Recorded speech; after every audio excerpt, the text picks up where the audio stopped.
Hello everybody and welcome back to Wappleville for I'm just gonna call it the Baratheon Bonanza because we got a whole bunch of stuff going on here. We've got some NCUs that we've been painting here. We got Renly, we have Shira, also have this is Alistair right here, and we've been doing a little bit of freehand on him. We've got Stannis. We're also going to do some freehand on that.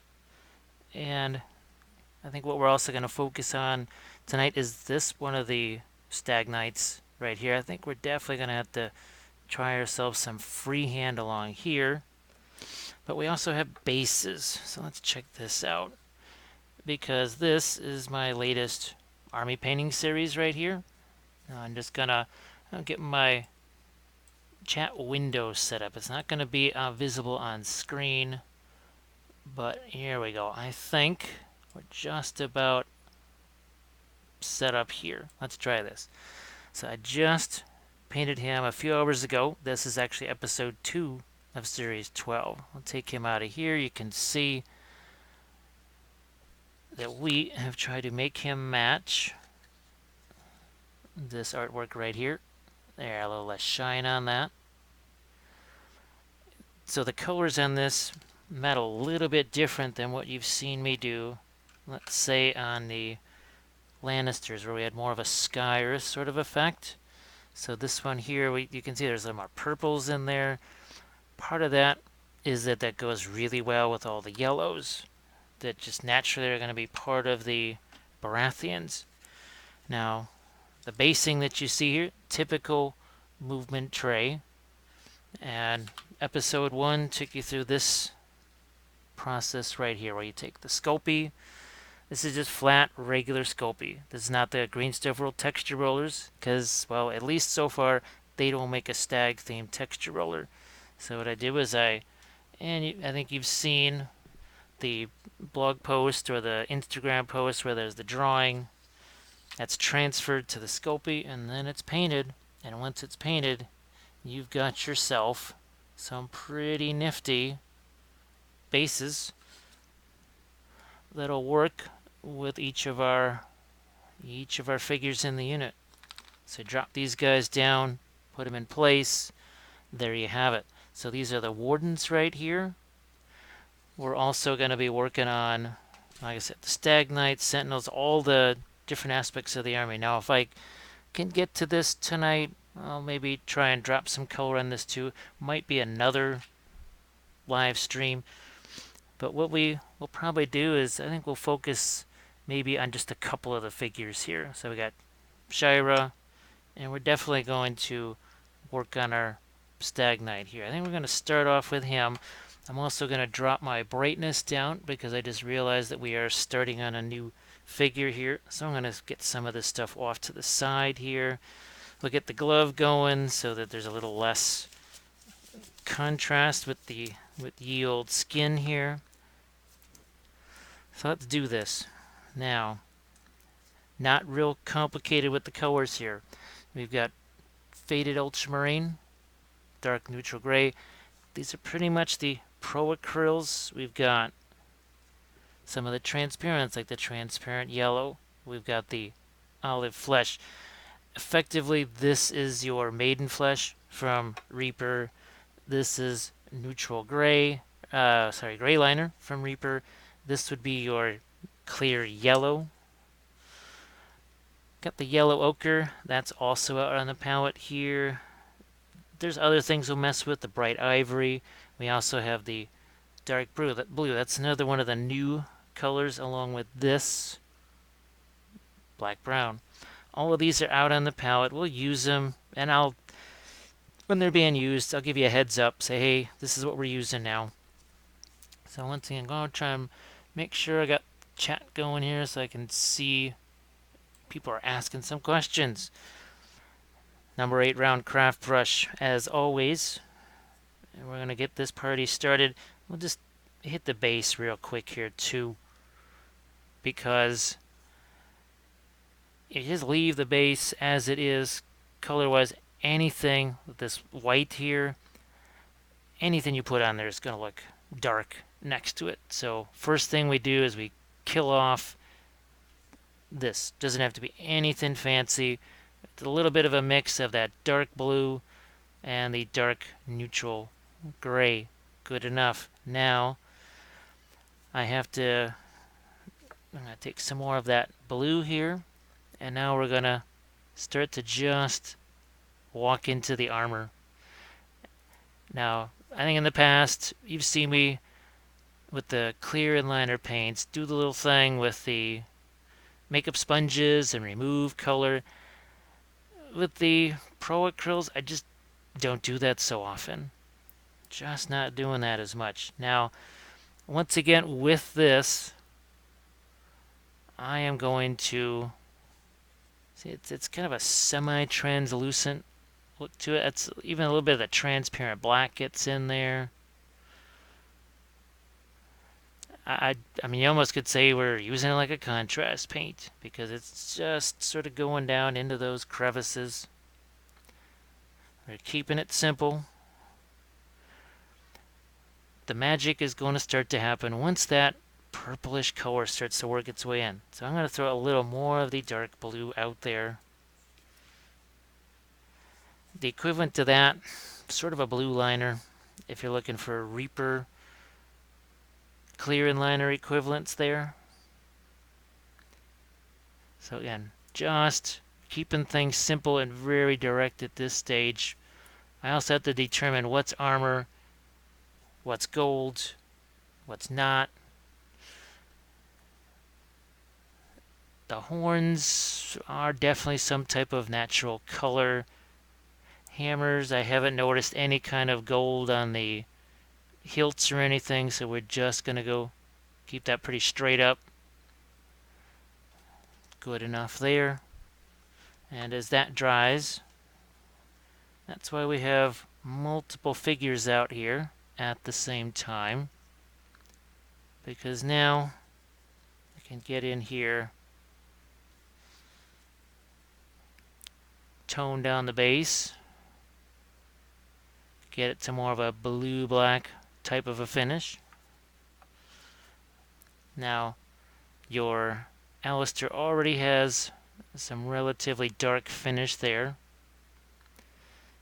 And what we will probably do is something along the lines of what we did with Renly right here. We'll freehand some of this stuff on there. That's why I've got that stag graphic over there. Now, again, the stag knights, I'll hold up the picture for you here. It's that same purplish armor that I did on the warden. But you see a lot of these linear highlights. Check this out. All along the way here. And then you've got your leaf armor, leaf scale armor on there. But lots of these linear artifacts going on. And we are going to try and make sure we get those. We want to have those on our stag knight too. So this is the black, brown, a little bit of the yellow ochre. And all I want to do, I don't even care if the green gets in there. Doesn't matter. Not important. What is important is just to get rid of the white primer. Because what is it we say all the time? If a color goes somewhere, it must go everywhere. No better way to do that than just sort of let it mix on its own.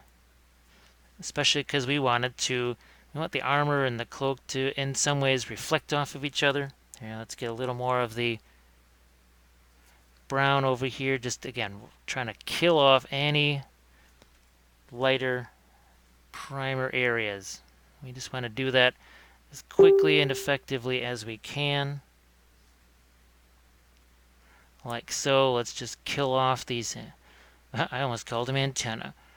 We will just call them horns, which I think is what we should call them. It's been a long day, many hours of painting. I think I already painted a good 12 hours today. So if I ramble or don't make sense, that might just be one of the reasons why. See, I just got to shove this color down in here just to get it covered. That's all we're trying to do at this point. And then we will leave him be. Then we'll go back to our Shira. Now let's maybe make ourselves a little bit of a skin tone. So we've got transparent orange over here. We've got some of that olive flesh. And oh, look, we got a little bit of the purple over here. So let's see if orange, purple, and this really light color can make a skin tone. I'm going to bet that you can, because that purple gives me just enough of a muted tone. And there you go. There's your skin tone in there. Don't have to worry about a skin tone for the Stag Knight. Looks like, yeah, we've got... I think that's... okay. I'm just looking to see where there's beer skin, where there might be translucent cloth. Here, let's get back to our quickfire homemade skin tone. There we go. Give her a little bit of cheekbones here. So, and we're just gonna sort of rifle around from one figure to the next, because that's how we roll here. It's a way to, yeah, maximize efficiency, of course. You want to do that. But it can keep things from getting stale when you are moving around from one figure to the next. Just like this, you know, we're on her for a little bit. Now we move to Alistair here. Gonna tone down some things. Gonna try and also inject a little more green into the skin tones there. Here, let's see if we can't use that same skin tone as, oh, I don't know, a highlight on sword blade here. I'm going to go back to our Shira. We'll lighten up the skin tone a touch more. See what we get. There we are.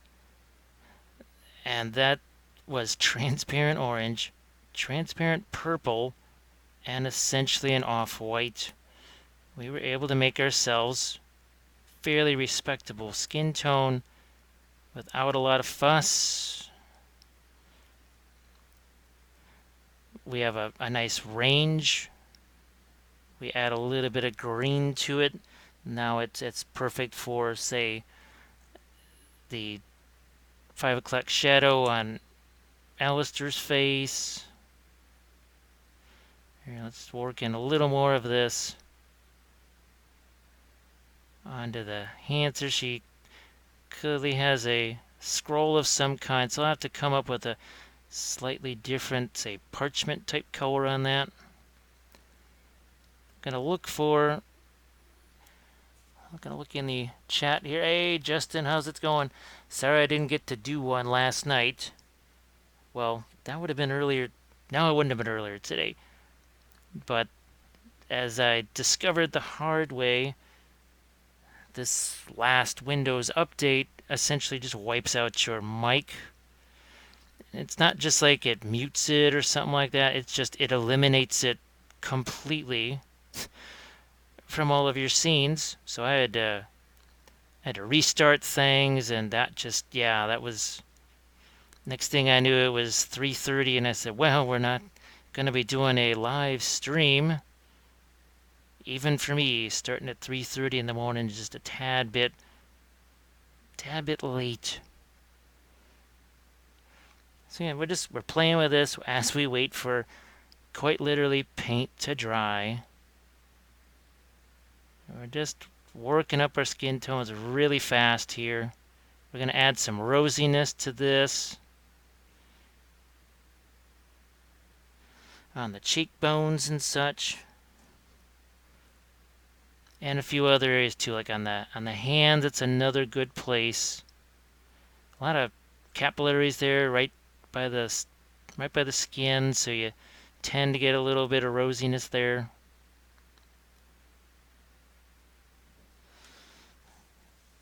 Now let's see what we've got here. Yeah, he is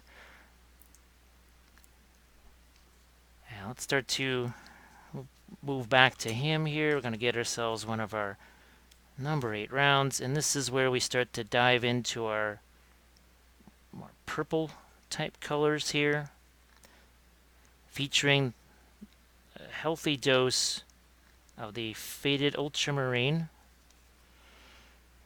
And let's get right in here and let's start to build this up. Now I have to, like I said, I have to think about those linear highlights. Not exactly everywhere. Now his mask, I'm going to assume that it's just all the same metal color, that it's not also gold. Got to think about reflections, because, well, that's a thing when you're wanting to do the non-metallic stuff.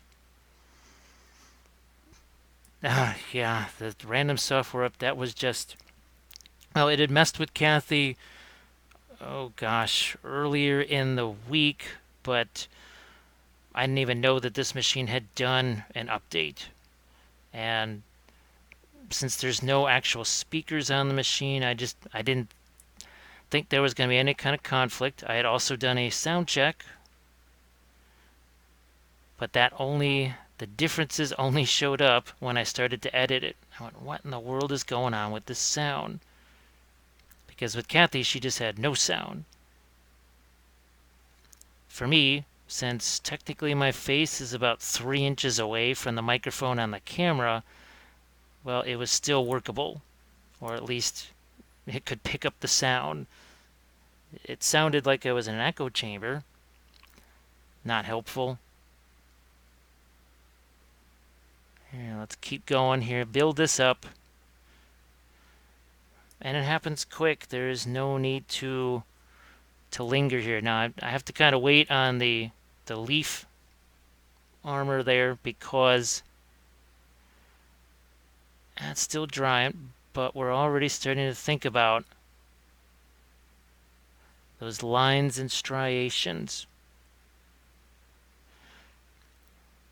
And now this is another little exercise in visual, what would you call it?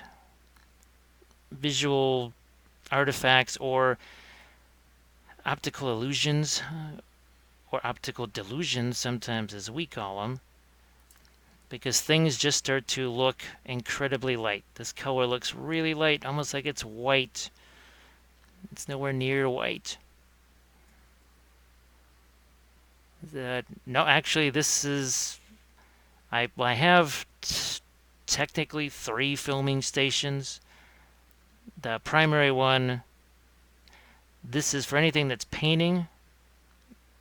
That's this particular workstation here.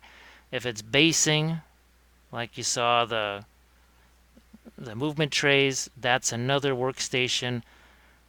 Mostly because I learned the hard way that, well, I really trash the work area when I'm doing a basing. As you would imagine, with the Sculpey shards and bark and everything else. So it took so long to try and clean up the area after one basing video. That's when I said, you know what? Gotta have me another work area. Now the third work area, that's actually downstairs. That's by the airbrush area. I technically need a 4th area for filming terrain building and battle reports. So this is an ongoing project, as you might imagine. So you can see we're starting to build this up here.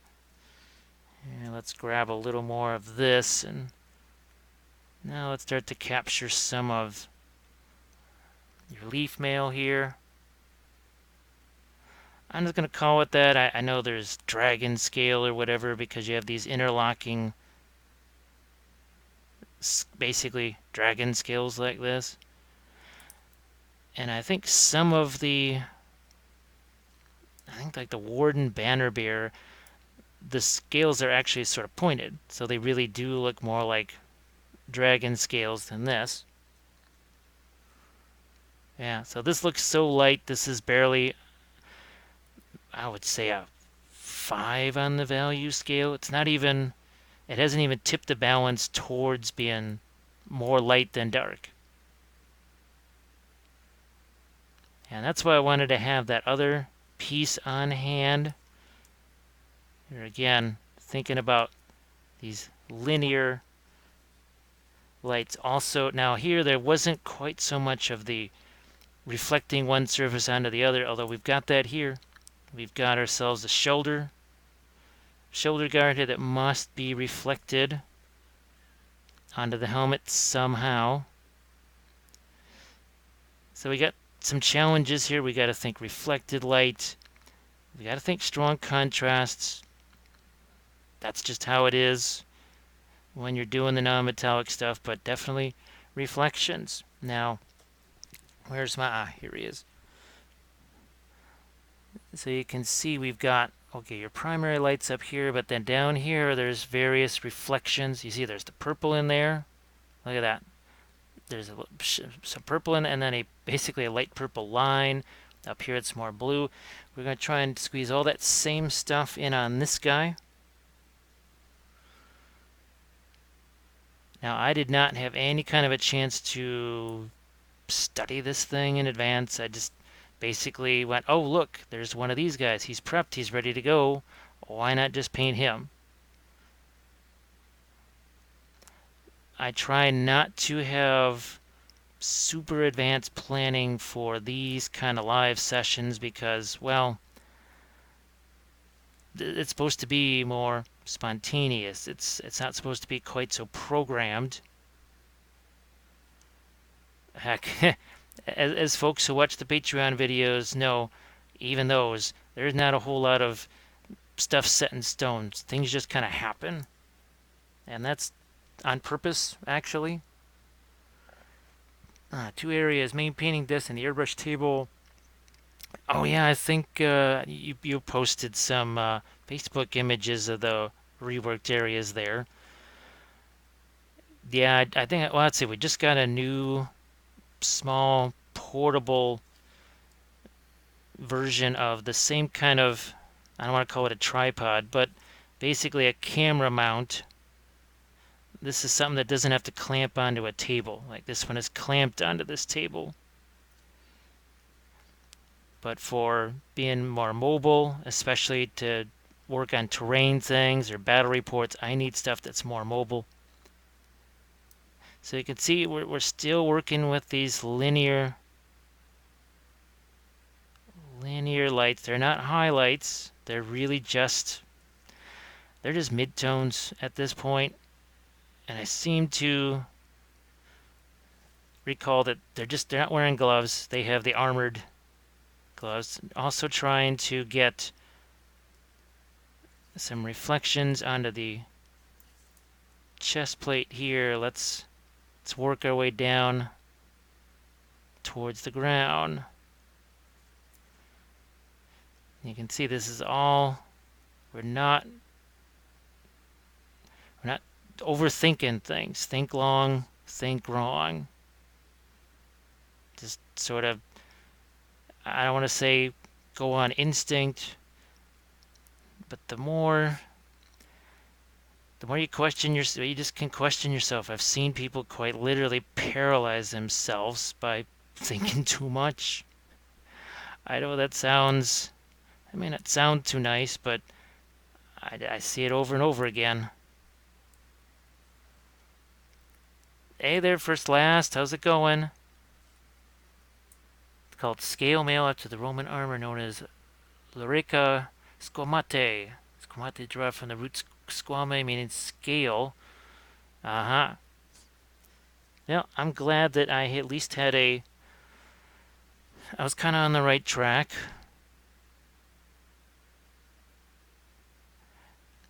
Yeah, it's one of my favorite armors to paint. I do enjoy that. Plate armor is fun, obviously, but there's something about those interlocking plates and how they interact with each other that's kind of fun. The decision paralysis. Oh, that's actually a really good term. That is a perfect term. I've seen people walk up to a wall of colors, and they've got 10 of everything from every manufacturer in the universe, and they will spend 3 hours looking for just the right red, and then just not paint anything because they can't find just the right red. And then if they do find the right red, well, now I got to find a highlight color for it. But now I have to find a perfect complementary this or that, and just, oh my goodness. Sometimes it's a little bit painful. If I had a taser, well, they would be doing a little paint dance, because nothing breaks you out of a decision funk like a few thousand volts, I would imagine.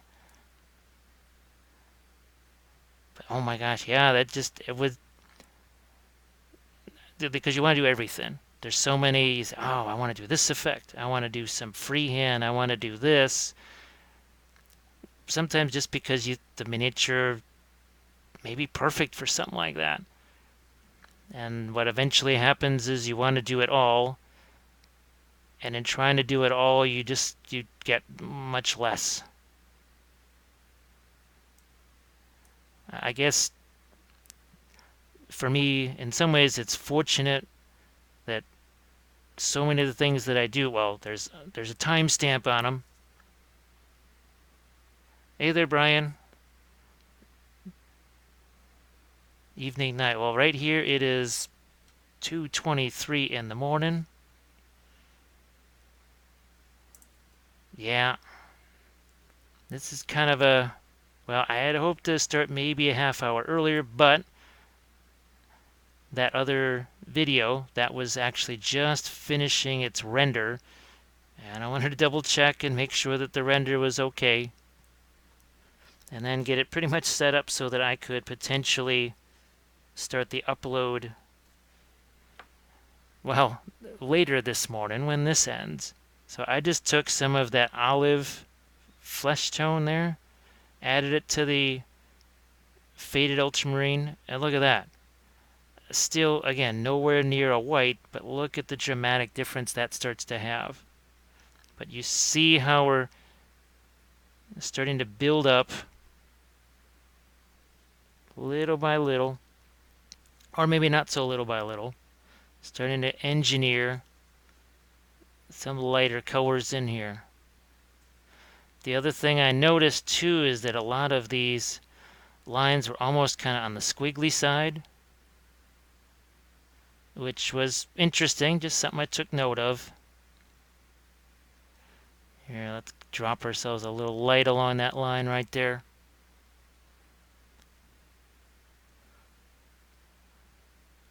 With Reapercon, oh boy, I think now it's wheels up for us in, well, 14 days. Oh, yeah, 14 days, 2 weeks from today, we will be heading down to Denton. So you're looking at Fort Wapple. That's going to be Kathy and myself. I will probably be down there all hours of day and night because, well, hey, because that's what you do. And I'm going to be doing, well, a lot of painting demos. I know last year I think it was the Clockwork Dragon. I did a couple-hour painting demo on that, and people sat there and they were able to watch that. This year we've got something a little bit more special. We have a much larger monitor that's going to be in there. I've got a whole new camera setup that I'm going to use. So I think way more people are going to be able to see this. I'll be painting, obviously, Song of Ice and Fire, but I'll try and get some Reaper stuff to paint. Now here again, you see that extra little do thingy right there? Well, here, if I can get this card out of here. There. I think you can see how this is starting to emerge here a little bit. We're what? Barely half an hour into this, and part of that half hour was spent talking about what it is we were doing. See, we're going to build up these lights here and there. Yeah, actually, even the guys with the 2 Warhammers, at first I'm thinking, well, they look kind of small, and then I realized, well, wait, no. like you said, they're actually just not hideously oversized. I think I came up with a term for this. It's truly heroic scale. So it's got some heroes, it's got some dynamism to it. It's sort of like a fantasy miniature, but technically still true scale. They do not have the baseball glove hands. They don't have the pumpkin heads, but they're still easy to deal with. So see that linear height that works its way straight down there? That's what we're after. And eventually we're going to be adding in the purple that you saw on that warden. So we're going to hitting the hammer here. Ah, yes, pun not intended. Not intended. I'm going to get these knuckles right here. Now we also want some of these same kind of striations here. We're also going to have to reflect some yellow onto this armor, which is going to be very fun. Really fun here. We got to do something similar here. See there again, we're looking for the same kind of striation, these linear highlights. Let's get the top of that helmet there. Now we're going to work on, well, now that we have it confirmed that I was calling it scale mail, and that is that is good to call it that. We are going to add a few more lights to that.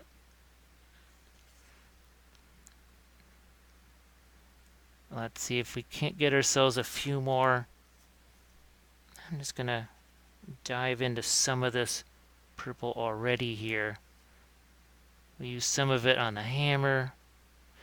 We're going to use some of that for reflections. And all it is just the, I almost called it purple liner.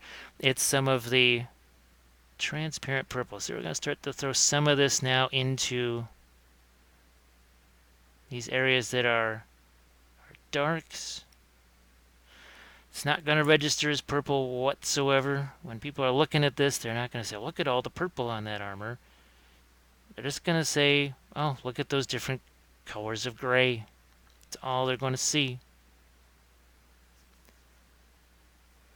It registers as gray. I think that phrase came about actually at ReaperCon last year when we were working on the gigantic 5-headed dragon, the Tiamat type dude,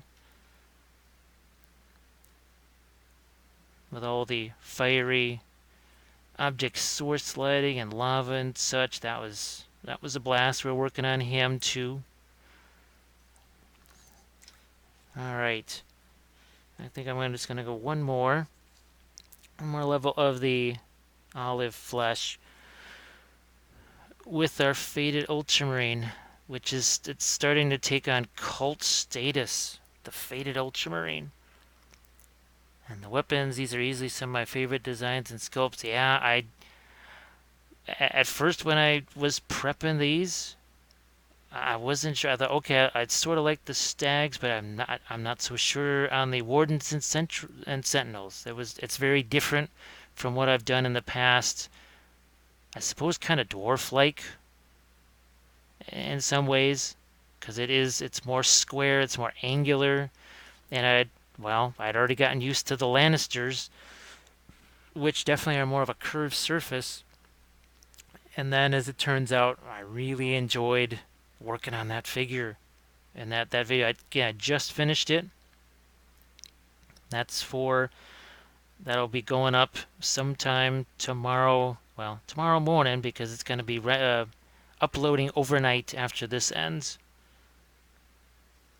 But I actually have 2 series going on right now. There's going to be a third, because I also have the Mountains Men in oils, and I'll show you those in a bit. But we're deep into the armor here on this, so I want to keep that going. Now, over here, I'm going to expand on this light here a little bit. See, we're just going to expand that out. We also definitely need some kind of reflected light here, reflected light here. Though there's scale mail all over the place on this thing. Now I may not initially be able to do unit painting tutorials on all the stuff in the box. Well, at least not before ReaperCon. As much as I'd like to, I don't see that happening. Because, well, as of now, there's only 14 days. So we're going to drop a little purple there. We're going to drop some purple there. Some over here. I'm going to try and sneak some down into there. And it's not going to be noticeable. Oh yeah, I love the giants. I've got, well, I have, if you check out the, for those that don't know, I've already done 2 tutorials on the giants. They weren't YouTube live. They were more of a recorded type of session. So they're out there on the YouTube channel. Just check out the Song of Ice and Fire. I believe I've started to divvy up my Song of Ice and Fire stuff on the page and sort of organize those into, what is it, playlists, I guess. Here, let's get a little touch of this purple into here too. So I'm going to say that's got to be yellow. And speaking of yellow, it's almost time to start playing with our yellows here. So let's do that. We've had some fun with the armor there. Let's just grab something here that's yellow-ish. That's the yellow ochre. Hey, Michael, how's it going? We're already into our palette sludge, basically. Because technically, that's what that was. That was a little bit of yellow ochre mixed with palette sludge. Which, I mean, that's also got sort of semi-legend... Well, that's already got legendary status. It's the Faded Ultramarine that's now starting to build its own legendary status. And palette sludge is essentially just junk on the palette that you mix in with your current color to essentially gray it down. Just kind of an old watercolor trick. And we'll put some more of the ochre out here, though. There we go. And as I was telling people during the army painting video, yeah, that's cool. Are we on? Yeah, it's acrylic. Here, I'll real quick, like. So here are a couple of the. So Mountains Men in oils, and it's so different. Like the pink that's here and doing this transition, like right here. See, there's pink and green and that light blue. It's so different doing it with the oils because you basically just drop the color on there and mix them together right there on the surface. So the reason why I did the multiple tutorials series at the same time, partially because I have to get this stuff, well, done for ReaperCon as fast as I can, but also because those oils, they take some time to dry.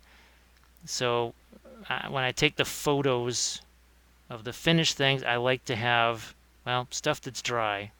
So you can see we're going to take a little bit of the Faded Ultramarine, mix that in with our, yeah, see, it tones that down just a touch. Even here, some of that yellow gets a little toned down. Oh, let's get some of that up here too on the horns. Not antenna.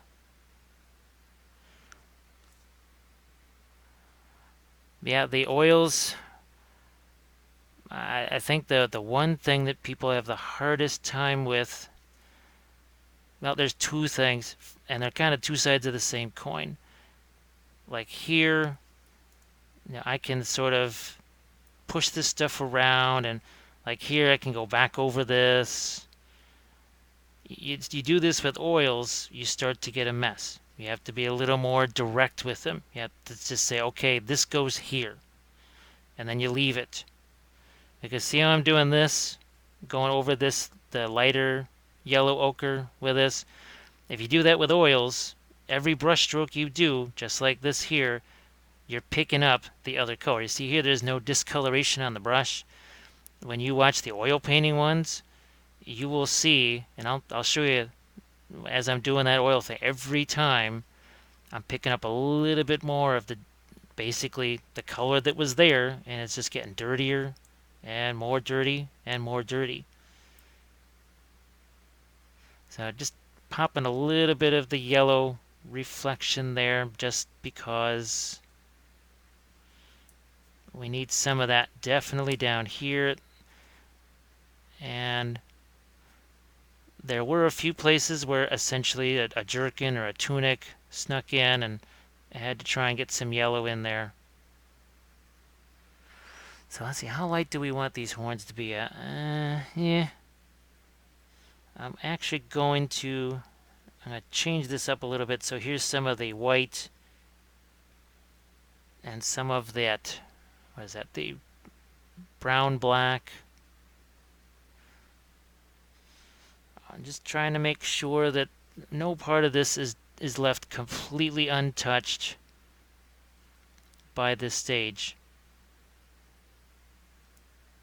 Want to have some color everywhere, as close to what it should be as possible. You don't want to just leave areas nothing but primer. Now, reflection-wise, we gotta get some of that onto the helmet here somehow. Here, let's get a few lights over here. We can always do some glazes over the top of this. We can take the transparents and do that. Heck, we could use some contrast paint and do that. There we are. Now, I don't necessarily want the highlights on that wooden stuff to outdo the highlights on the armor. So that's something I gotta be aware of. So here's just taking some of that brown. I'm just gonna knock this down. It's just a belt right here. So there. Tone that down. Let's go in with some ochre again. Start to work in some highlights. Oh yeah, the oils. I still remember when I first got that set. That was before I had any of the oil brushers also. I had no idea what to expect. All I could do was just kind of paint stuff and okay, this is what happened. Eventually, after messing around with it for a while, then I learned more ways to manipulate it. And it just slowly became such a favorite. Thanks, Brian. Much appreciated. Because, boy, and I've had so many conversations lately about this where there just seems to be the need to make everything look hard. And what creates that phenomena? Why are there basically videos out there that seem to make everything look really difficult? And I just, you don't want to make it look like it's just zero effort whatsoever. They're just going to paint itself, because then, well, people that maybe haven't painted things 1,000 times for 20 years won't get quite the same results, and they'll just assume that it's kind of their fault that they did something wrong, when it's most definitely not the case. So here, we'll just keep working in this yellow in some places. Do we need to reflect it somewhere? Yeah, I'm gonna do a little more. Just there. Sneak in a few in here also, because I want to. Now when that Baratheon warden there, when I stuck him on the base, I had to make some adjustments, because when I stuck him on that base, I said, oh, okay, I thought he went on another one that didn't quite have so much yellow to reflect on his feet and legs. So yeah, we had to make some changes there.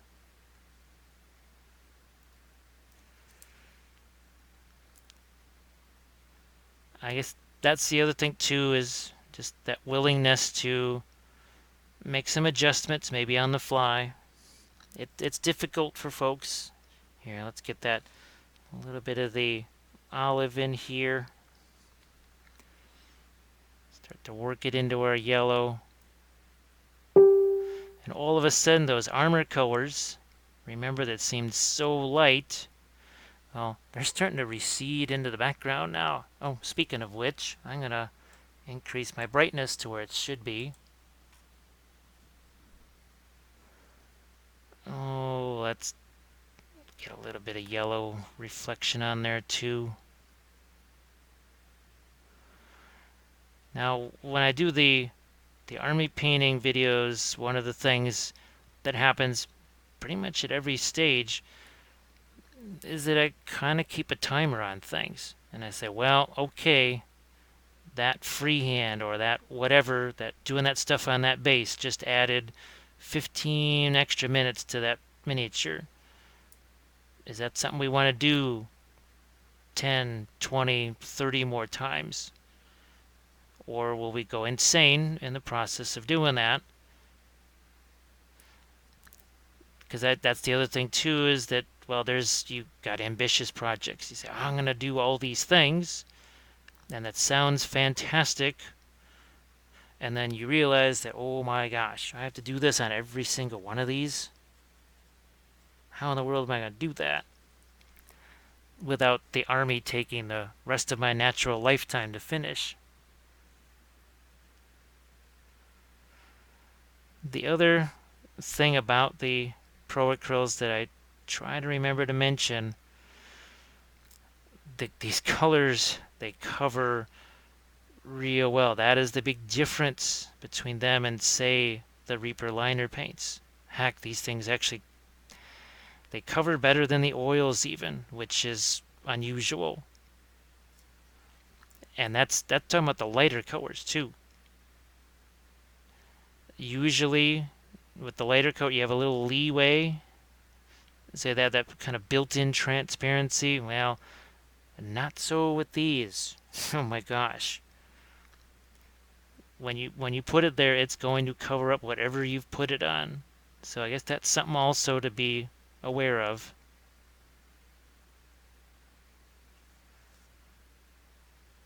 So we're just, like I said, I want to see where some of the yellow maybe might reflect here.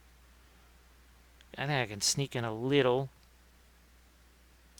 bit of yellow down here. And that's coming from the cloak slash tunic over there. It's just a little space right here. Like so. Just a little bit.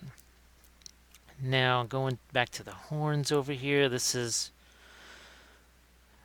the off-white mixed with, oh, what is that? What would you call it? The black-brown. Might even want to get a little bit of green in here too. It's a subtle sort of thing.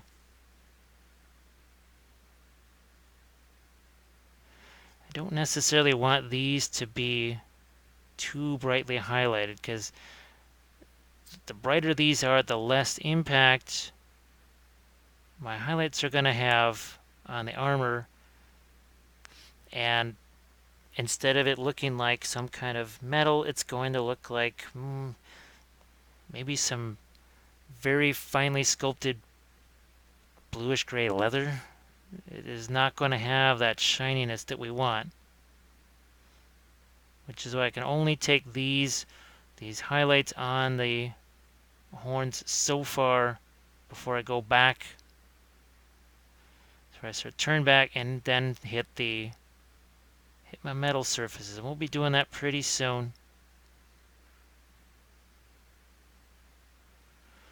Because how long have we spent on this? Ooh, 50 minutes, so 45 minutes.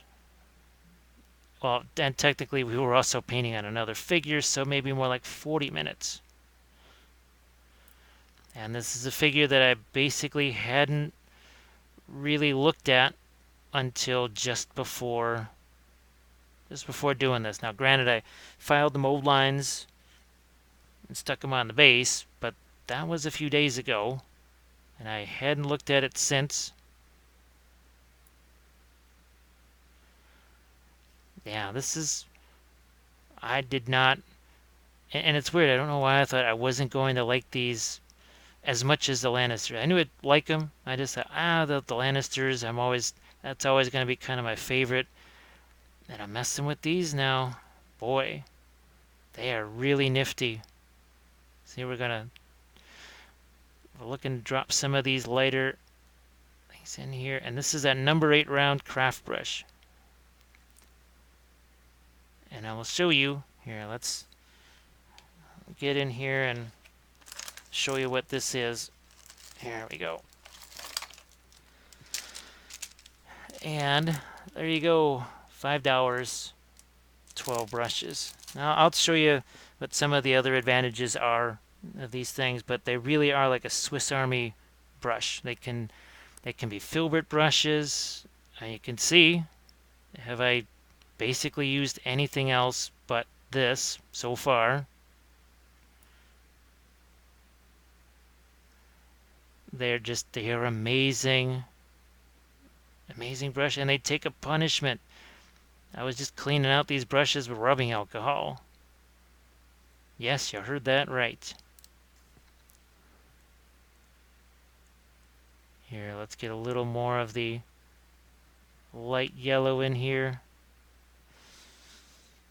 Let's play one more level here with their yellow. That's that olive flesh mixed in with the yellow.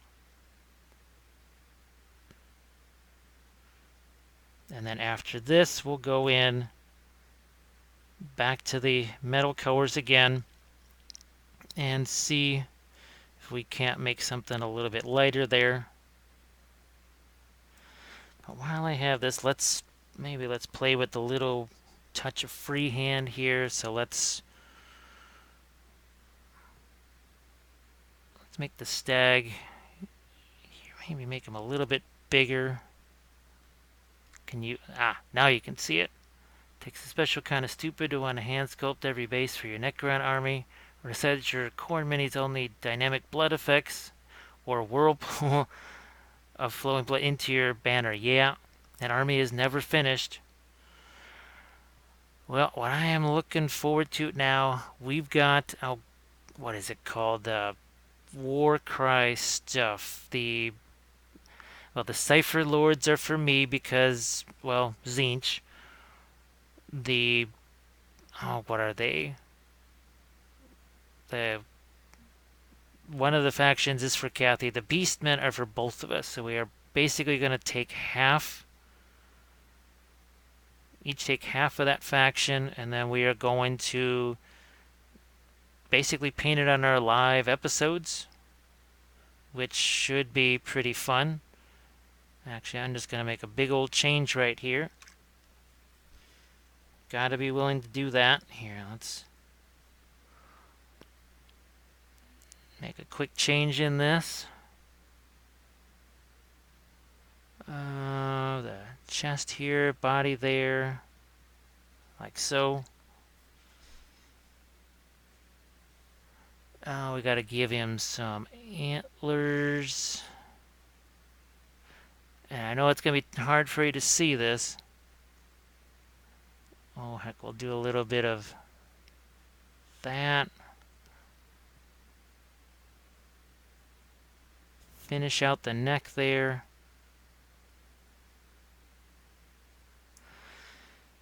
And let's give him some of those little tree plant-ish type things. Like so. And once again, we are doing this with a number 8 round craft brush that costs in the neighborhood of 35 cents, depending on what taxes are, where you live, or sales tax that is. And we'll just, again, work some of these swirls around here. We need some leaves, of course.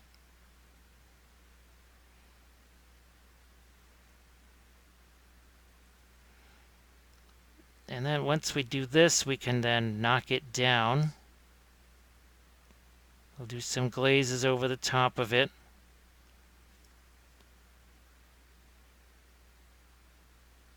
Just do some larger swirls, some smaller ones.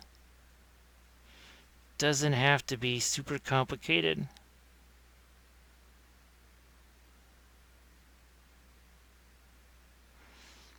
And if I don't like this, it would take me 2 seconds to just wipe it out and cover it over. Now let's grab, where is that transparent brown? I think, yep, here it is. Transparent brown. And I'm going to throw that into there. Those are just little watercolor containers. That's all they are. Let's grab some of this. Touch my blue. Let's make a little bit of a glaze out of this. And that goes from being insanely too bright to far more manageable in an instant. And that's the transparent brown. We can mix in even some of the black brown there. Tone that down even more. Now what I'm going to be doing on the unit itself, there's going to be some weathering powder action going on. And I'll show you in a second here. Because I want to do something like I did with my Lannisters. Now here we're trying to find ourselves a few darks up here before we go in with those lights that I was talking about.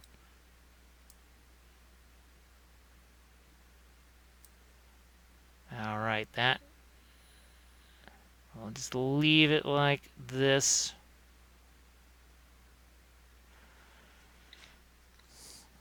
We've got our white over here. We are going to try and find those really nice, nifty, powerful highlights on this. And there's some obvious places those go, and then maybe some that are not so obvious. You can see that they are broken up. They are not one continuous line. Not one continuous line. That represents, well, either like the hammer strokes as the armor was made by hand. Speaking of hammers, maybe some kind of damage to it. I mean, it's armor after all, and that's one thing I seem to notice here with the Baratheons is they have a lot of, well, there's a lot of dents on the armor, we'll call it that, because, well, that's how this faction's supposed to play. They pretty much just sit there and get beat on. That's kind of what they do. So they've tried to, and that's pretty wild, is basically implement the way the army plays into the sculpting, and that to me is quite ingenious. Now I think I just saw a battle report where they are trying the revised Feast for Crows scenario. That's, oh gosh, I'm gonna have to try and get myself more versed in that with some of these new scenario changes here.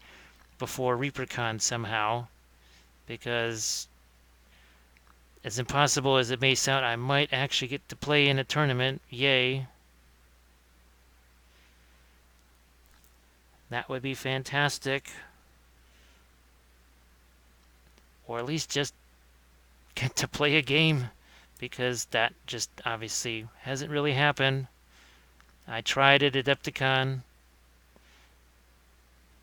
but my army was apparently comprised of things that were not available for sale, so then couldn't be used. And a whole nother third of it then went into the crystal brush thing. So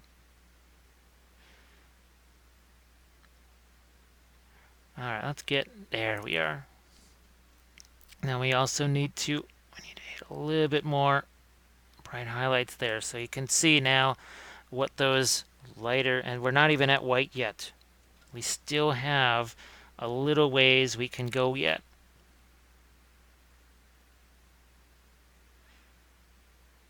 And again, thinking in terms of these sort of broken points and some broken lines. Here, let's get our scale mail over here. Now, I can't remember. It's not a glaive, because that's, I think that's what you, no, that's the weapon, the glaive. But what these are, I used to remember what the armor was on the shins. I used to remember what that was. I can't quite remember anymore. I usually remember long after I need to say the word. So I apologize for the brain not being able to stay up to snuff there. Yeah, we're doing our lines. Now let's get into our purple here. Now that we're getting into this, maybe not quite as pure as that. We're going to knock it down. Ooh, use a little bit of the olive here. Let's see what we get. Let's see what we can do here. And the area I'm targeting, see that? So we've got light, then a little bit, then kind of a mid-tone, another mid-tone, but it's a different color, so we get an extra striation there. I'm going to do this with my Zunk. So you can see we've still got our shading here, but as we kill the color, that's that sort of hidden layer of contrast. That I call it the fifth pillar of contrast, where it's not light versus dark, it's not opposites. It's just basically you have a sort of a high intensity color next to something that's a little bit more subdued. But you don't really notice, and you're not going to notice there's this purple there unless you really take a close look at it. All you're going to do is see that there's a lot of interesting shapes and shading here. That's all you'll notice. See, we're going to do the same thing right up in here. So I get an extra line out of that, sort of for free.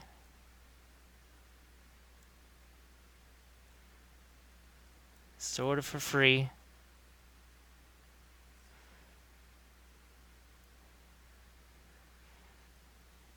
Yeah, I gotta get some of that in this section up here somehow. A little bit there. I gotta get some on the hammer. Yeah, this definitely, I want to go more with a blue here. So that's where we're going to take that dark blue, we're mixing it with the white. And this, we want to get a little bit of dark to light going on here. Something along the lines of that. See a little bit of quick wet into wet blending there. back of this helmet is definitely shy of some interest here. We got to do something about that. I'm going to elevate that just a bit. I might even get a little bit of the helmet coat onto the horns there as well. So all the while just thinking about these. Yeah, this has to be reflected onto here. That's the craziest thing. Once I started to watch those, or check out those Instagram cosplayers that are doing the armor stuff, they were reflecting as much onto themselves as anything else. That was kind of a revelation there for me. Now, speaking of reflecting, I gotta somehow get the surfaces reflected onto each other here. We need something up here too. Yeah, that was not, it's too bland. Here, oh, I actually covered up my chat with the controls there. Trevor Graves. Oh, that Glaves the weapon, Greaves the armor. I think that I can remember now.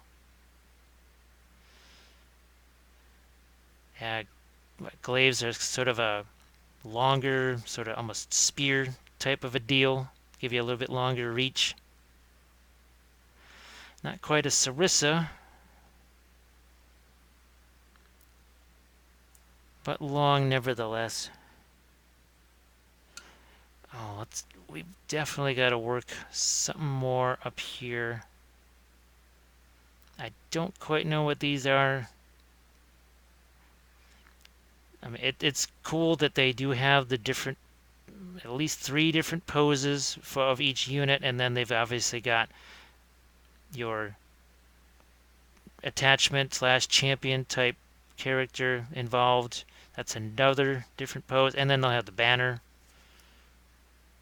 I don't know if I still have the banner figure in here. I might have taken him out. Yeah, I think he's elsewhere now.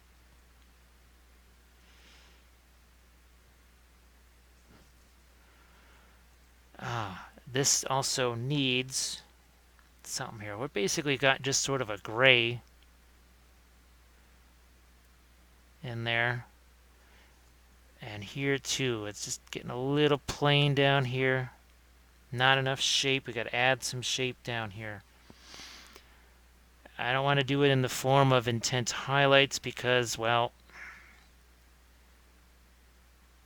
we want the most intense highlights to be up towards the top. So, okay, let's grab a smaller brush here. We've been working with the giant brushes for a while now.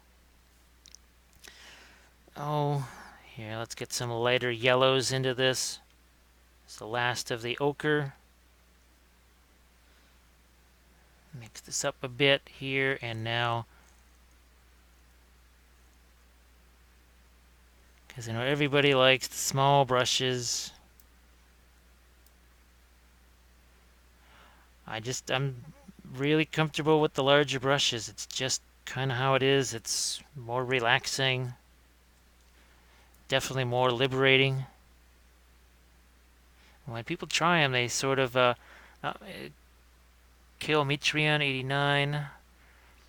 Recently, your channel had a blast. Love the sludge you prep your minis with, and the wet blend action. Yeah, I love doing the wet blends. Well, obviously oils really, man.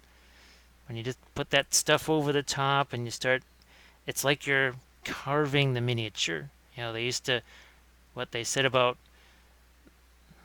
I guess it was Michelangelo or whatever. He said that the sculptures were in the marble. I just had to remove the extra stuff.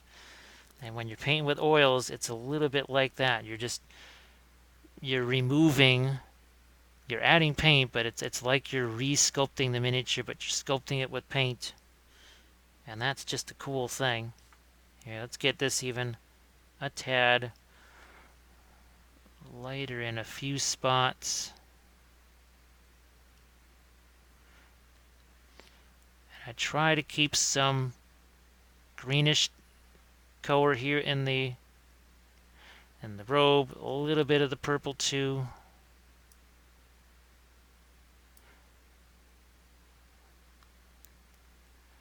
And I can always, like I said, knock down. If the things just get too light, they can always be taken down. No problem. I'm also now looking to find a few more really bright, I just call them spectral highlights here. See that? Just a few touches right there. Whoops, sorry, that slipped off to the side. I just finished a night shift in the UK. Yeah, so 3:07. It should be 9:07, I would assume there. Because I think you're 6 hours ahead of us. I guess I'm so adapted to Australian time. And, well, I don't know whether to be happy or frustrated that the Bulldogs crushed with 123 to 30, boosted their winning percentage or their score differential percentage. But it may be too little too late because they're still, I believe, either 9th or 10th on the ladder, and there's just too many bodies in front of them. Yeah, you thought you could get away, could get through a whole session of this without any Aussie Rules footy talk. The Raphael Series 8404 are great workhorses.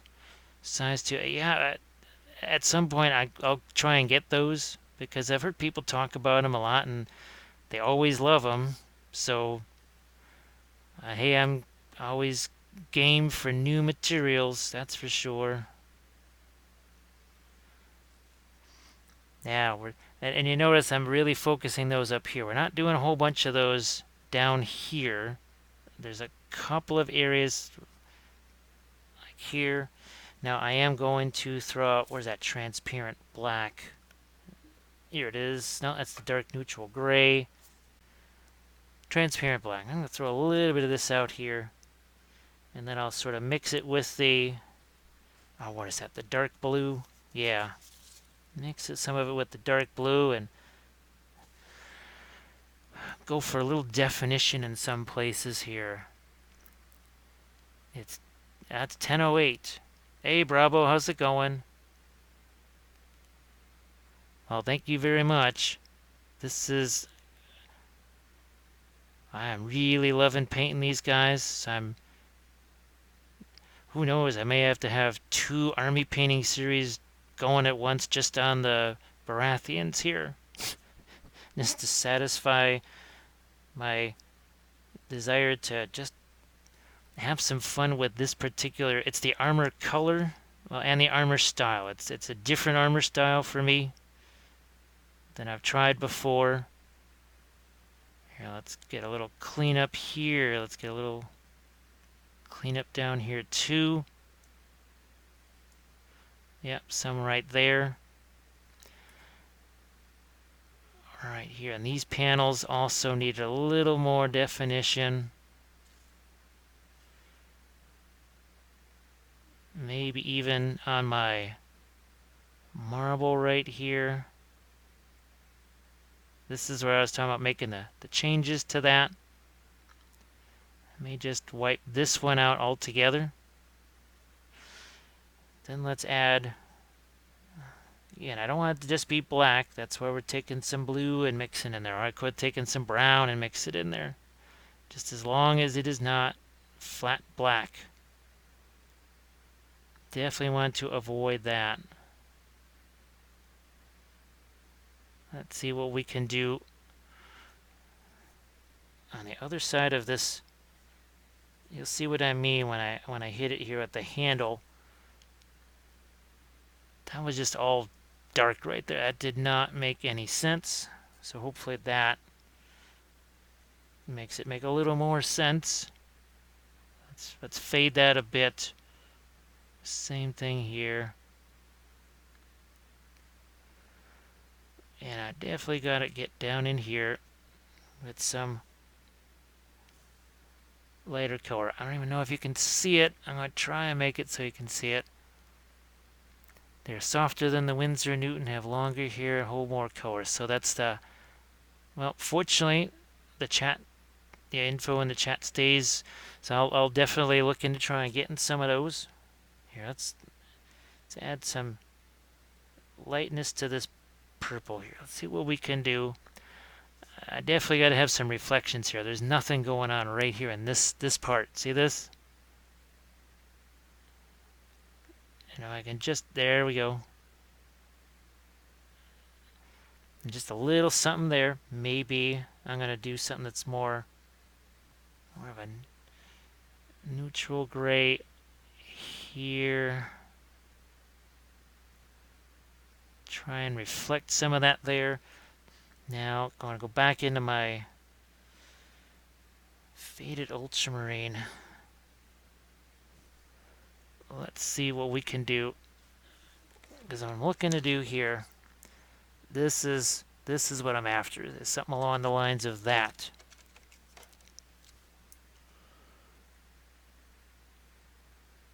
And this is pretty watered down. Yeah, that's okay. That's what I was kind of hoping to get.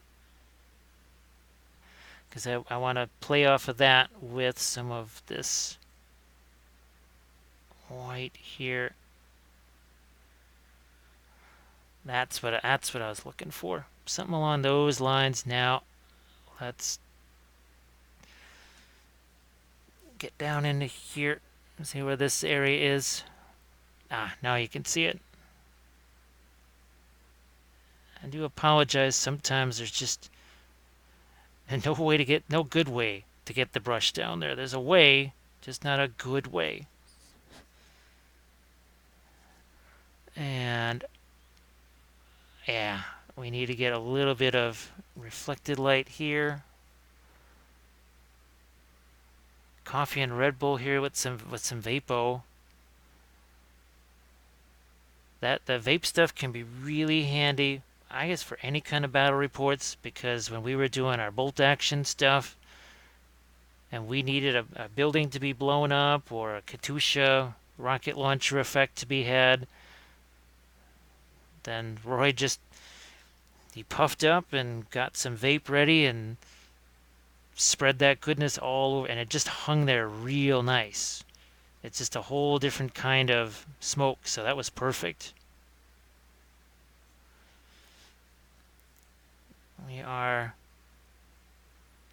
That's there. Again, trying to have as many of these striations as I can. I'm going to grab this card again, and you can see it on his, let's see how many linear already red, but yeah, for me, boy, the caffeine never really worked for me. I don't know why. Just makes me sad.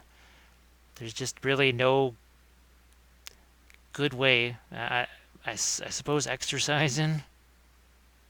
That's kind of why I exercised actually right before I did this. That was, it's 3:15 now. Finished that in the, around 1:10. Yeah, this is, I'm going to have a lot of fun with this army here. Boy, oh boy. It's not that the other stuff's not going to be fun. I've got some Tullys, and the idea there is I want to do those with metallic, so do the true metallic stuff, because I've painted a few figures in TMM, but I've certainly never painted a whole army. Well, at least whole units in it. So that will be a really interesting, that's going to be an interesting army painting series. And then there's, well, Necrons, actually I'm going to be doing those. There's more Lord of the Rings army painting series along the way. And, well, it's probably scrolling across the screen right now. Actually, the blog right there, you check out the blog. There's tons of step-by-step tutorials there. I believe there are several hundred basing tutorials and probably even several hundred terrain tutorials, because I love terrain. It just, to me, there's no point in playing a war game on garbage terrain.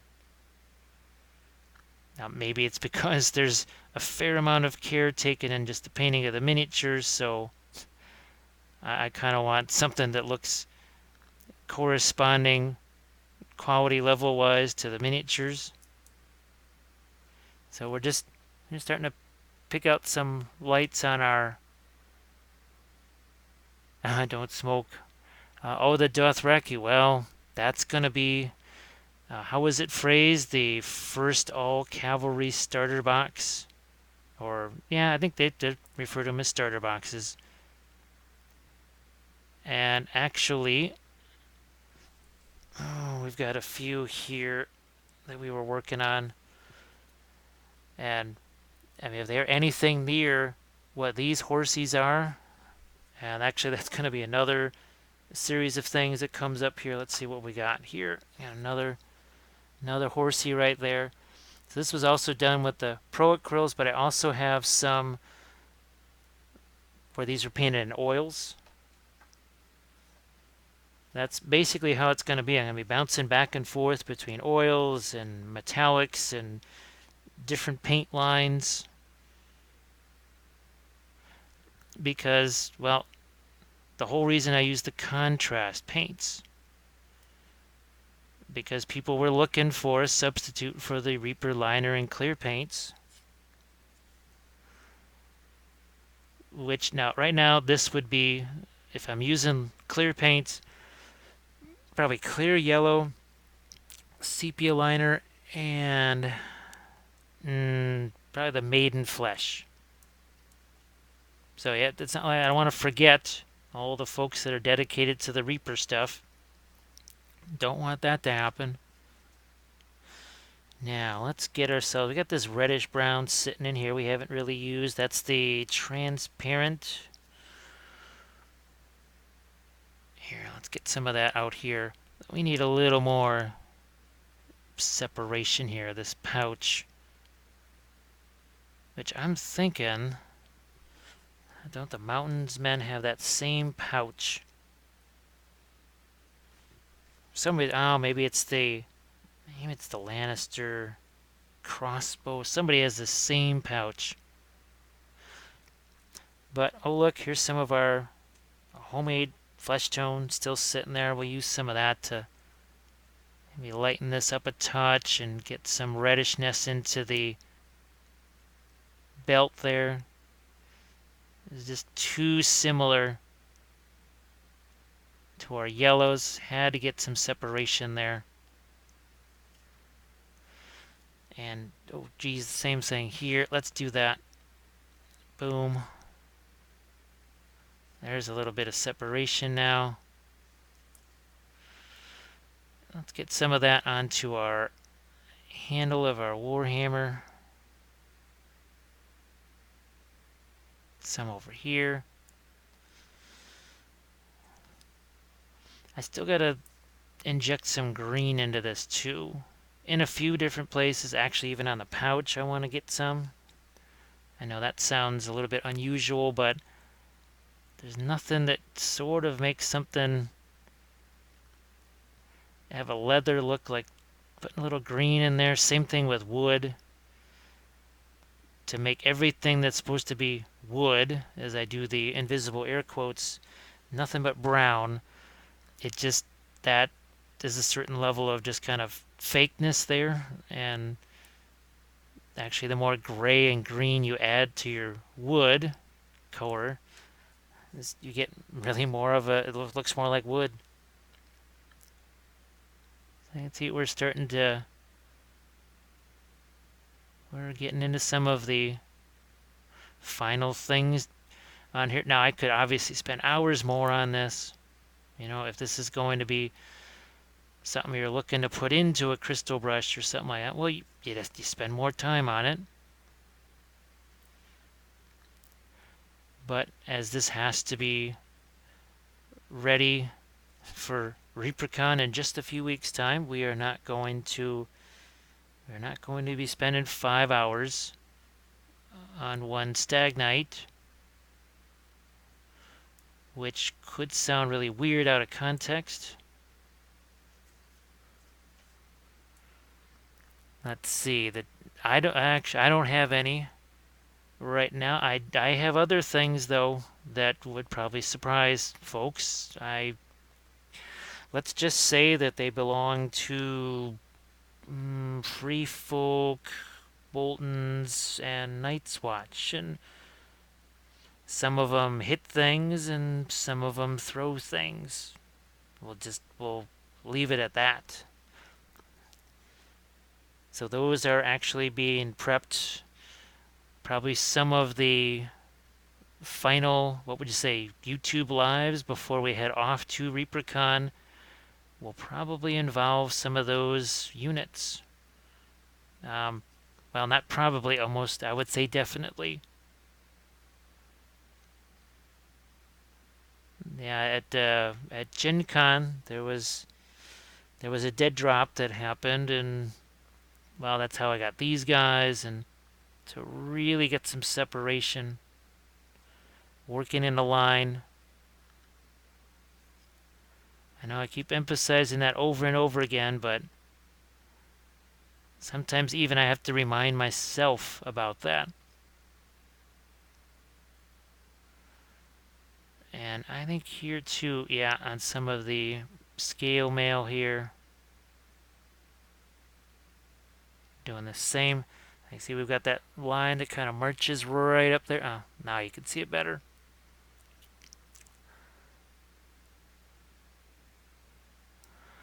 Now, I have to decide how much lighter do we get on our robe here. Because like I said, probably 20, 25 minutes ago, if the highlights on the cloth are just brighter or exceed what you would have on the armor itself, well, then your armor is going to look like cloth. Because they're both highlighted the same. Why would the brain not sort of interpret it that way? I need some of these super bright highlights also on some parts of the gloves here. Is that on screen? There we go. So if something wanders off screen, I apologize for that. It has been like I said, a really long day of painting. A super long day.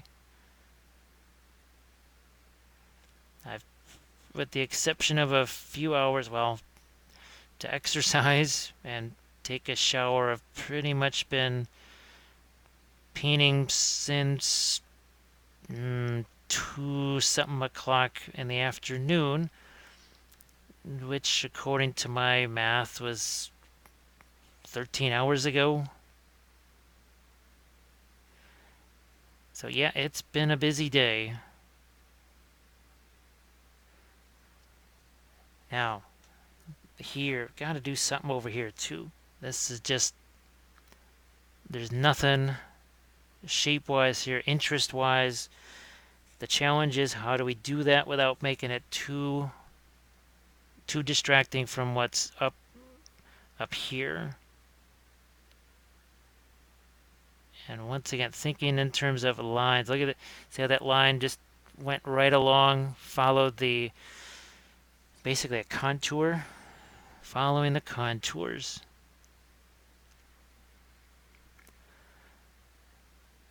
Now, I don't know what I might end up with, say, post ReaperCon. I would think there will be some other new things that find their way in front of the camera here. So I would just say don't be surprised by anything.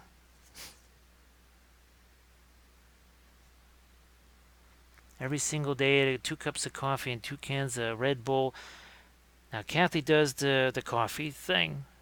She basically has, I think something like 3 cups of coffee in the early part of the day. Me, I just, the caffeine stuff never really did it for me.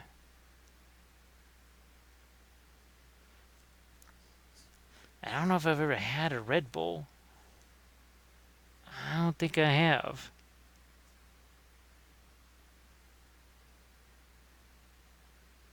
Actually, the Propel, I kind of like that. That's got, there was vitamin water too. That also had some helpful little pick-me-ups in there. Yeah, but nothing like Tim Tams. All right, I want to get me some purple in here. But also, that's that faded ultramarine. Still working off the faded ultramarine that we put out there at the very start. Now, is this on screen for you? Here we go. That's more like it. We just needed to clean up a few things. Here we go. Again, not trying to do the proverbial sky earth non-metallic. That's it. Because they just weren't registering as metal. Now, can I do this? This will be tricky here. It may take a few attempts. Am I on screen for this? It looks like it. So what I'm trying to do is get that whole light to dark deal here. But boy, it's a compressed area. It's tight.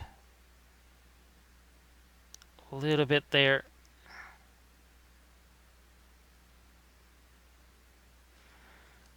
And on this side of the hand, okay, we are definitely missing a few things over here too.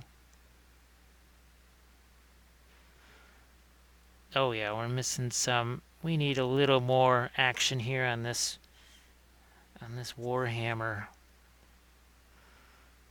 Are we? Whoops, I was wandering too far the other way. And here I also, there we go. Yeah, that's more like it. Now, do I need to? Yep, sure enough, I have got to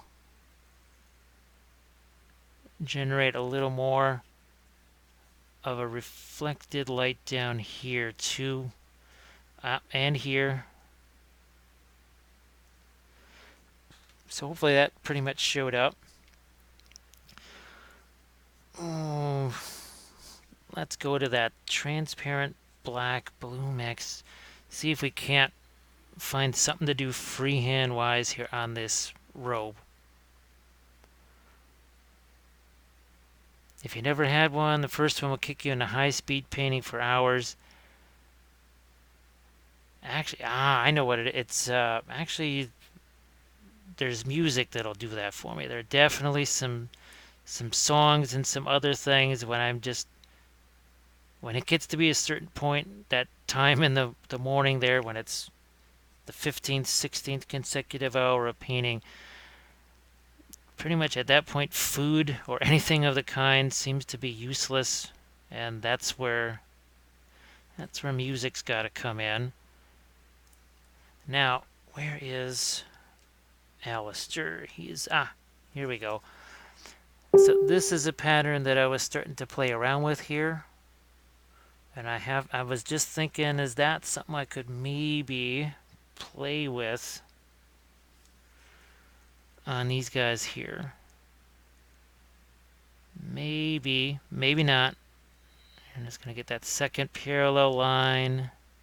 I have to get a little variation in there because, well, there's folds. I don't want it to be too parallel. So that's good. Let's see if I can sneak in a diamond or two. Just a couple of little diamond shapes here. Maybe even one on the ends here. Looking to keep it simple And I don't know if you could see how that diamond, see how it flows. I tilted it and sort of smushed it a little bit. Let's try and do a couple more. Yeah, one more right there. And just keep it subtle. Don't have to do too much with it. Now I'm also working on the base there to get a little more of the freehand going on that. I've got my purple over here. I'm gonna see what I can do on this shoe here. I need one more color there. Now let's do. I'm looking right along this edge here, like this. So we've got that sort of light, dark, light. Maybe I will also use the transparent black and blue mix here to, yeah, reinforce the separation of those plates.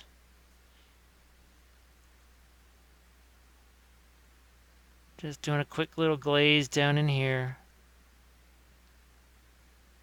because that's what you do. And I might do the same thing over here. That's another difference between this and the contrast paints. You can water these down and they'll be fine, just like you were working, say, with the Reaper clear and liners, whereas the contrast paints, you don't necessarily want to be doing that. Now, I've done it. No harm, no foul, but it just seems like the contrast paint really wants to be controlled by the medium instead of water. Maybe some smoky browns on the metal parts. Well, there is our brown black. And let's find a few places to put that. Here, let's get a little white in there. That is kind of a smoke color there. Oh, maybe here. That's interesting. It's sort of blending in with the purple. Oh yeah, let's do some of that up here, because that color is already out here. It's already on the horns. Okay, let's do some on the shoes here. Maybe on right here. Is that on screen? Yeah.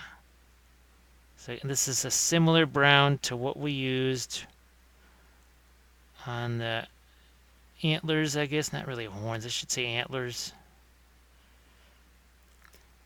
Let's get a little bit of that same brown on the Warhammer.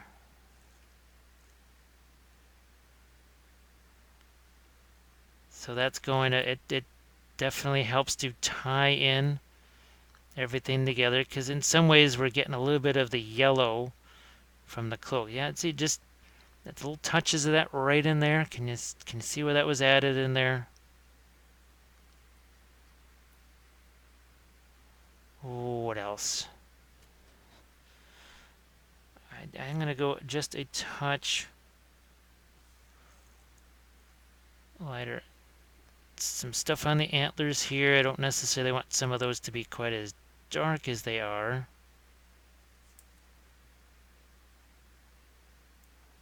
There.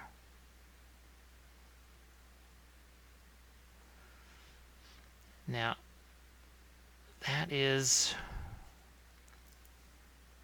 that's got to get some brighter colors here.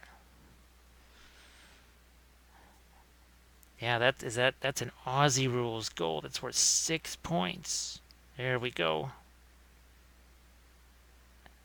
Put it between the middle uprights. Here, let's get some of the few of those lighter reflections down here. Not as many again as we have up on the top there.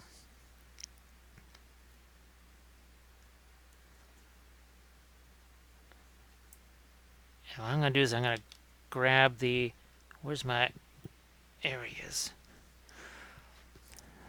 So this is the one that's in the army painting series right here. You can see we got the purple and such going. And they definitely, so we've kept the same feel here between the two. And even our bases work. This is a one-off base here, but this could still work in the overall unit. And here, I'll just show you this again for the folks that didn't get to see this from early on. So there's our, and I'm going to back this out here, which means a couple of these. There we go. So let's see, this is a movement tray, pieces of Sculpey here, where I drew out the pattern, like so. And then we painted that, and now we can just miniature by miniature, we're going to fill out this unit. So this guy, he could stand in here. If he was, let's say, they're all going to have the same kind of basing. So if he's a champ, he's going to go right there. Or did champs go? Oh, they go here. I think that's where they go for Song Ice and Fire. Alright, I want to take some of this lighter brown. We still need to get some more reflections down here on the underside of this hammer. Let's go. There we are.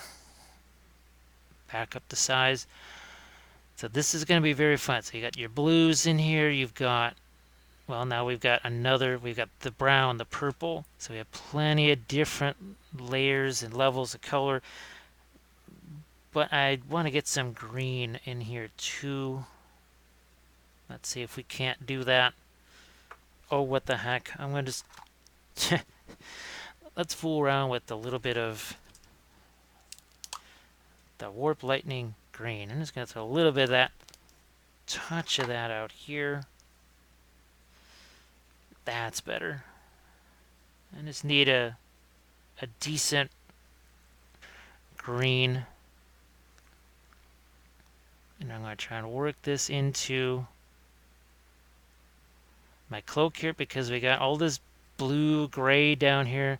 How in the world can you not have some of that reflecting onto the robe here? So you can see we're starting to turn this a little bit more towards the greenish end, but it's not going to register as green. Still looks yellow. Still looks yellow. We're going to do the same here. So actually, thanks, Mike, there you reminded me that I needed to get my green in here on my robe. Because now, see that little touch of green right there? That's going to make that a whole lot more interesting. I do have the Mountain That Rides. That's another one of my YouTube videos. You check that out. Or even the giants, the free folk giants. You can see a lot of green in areas where you wouldn't necessarily expect green. But that is definitely what I was looking for in my shadow areas. It can't just be a darker brown. I got nothing wrong with that, but it's not going to have that same impact as what I just did here.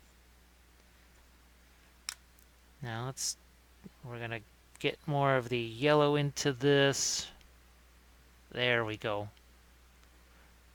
So essentially what we're doing is we're kind of reflecting that marble color onto the cloak. It's also making it slightly darker. It's making it less intense. So this is brighter up here. You're seeing this, and then it just goes slowly and fades a little. And see what we're also doing? At the same time, toning down a little bit of our freehand that's over here. And remember, I wanted to get some green onto the leathers here. That is what we're going to do. Oh heck, even on some of our metals. We wanted to get some green on our wood surface here. Oh, what the heck. We'll just go insane and we'll put some on a hammer. Yeah, that needs to be a little bit cleaned up there.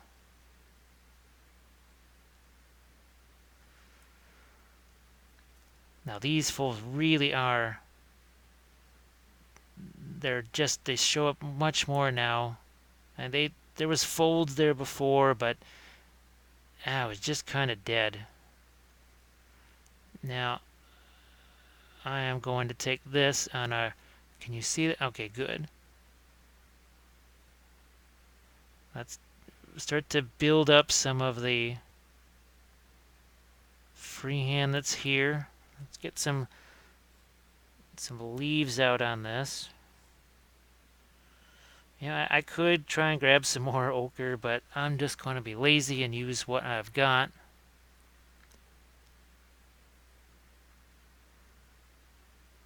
Here. I'm going to see if I can't get a little of this onto my stag design on the marble here. Can't just get some leaves. Here too.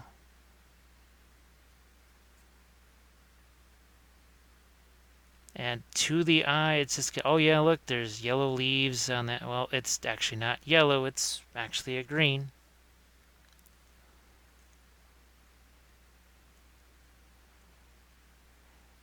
And if I don't like something, I can just make it go away. It's that easy. There are times where I actually set up things like that on purpose.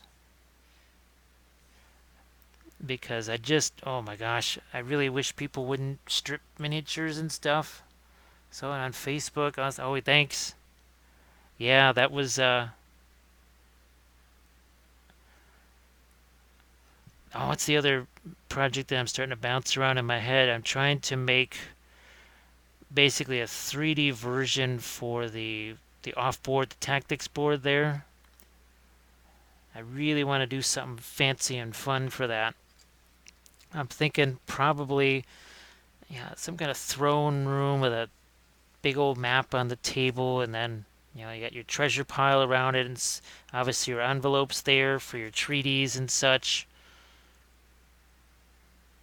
So that could be an interesting little project. I'm just gonna take a little bit of this is the transparent black, and where I was looking for the bright white highlights, now we're looking to do a few of these darker ones. See if I can't find a few spots for them. And of course, ideally located next to where some of those bright, like right there. See if we've lined those up next to each other. Now the hammer, I want to get some up here. So all along this little definition there. Let's see. I'm just trying to see what the detail is on this helmet here. That's a visor there. That's a separate plate. Here's another zone right here that needs something more. Let's mix in this with the blue here.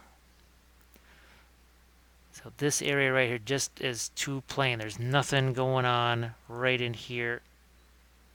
Now there is.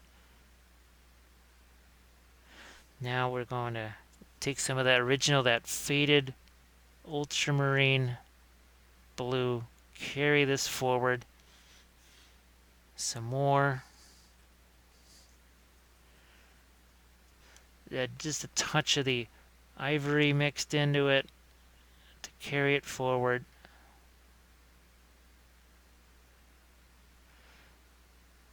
So yeah, the Stag Knights, I may do an army painting series for them, or maybe just do a few more of the YouTube lives, include them in those. But those wardens that you saw, that's an ongoing series. The Mountains Men in Oils, that's an ongoing series.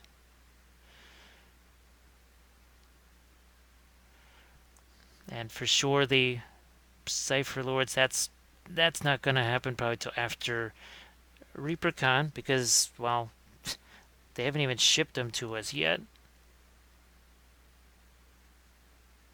Once I get them, I'll have to figure out what I want to do color scheme wise and basing wise. I want to do something fun.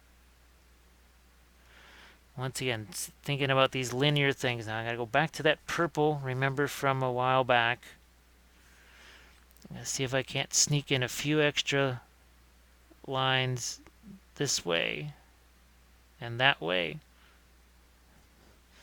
And remember when I killed all of the saturation and just made it black and white, and that's when you could see those lines. Here, let's get some of that onto the browns here. Yeah, nobody's even going to notice that there's purple now on the antlers. Seems the black is too harsh. Maybe use a brown clear. It's something I'll just assess afterwards.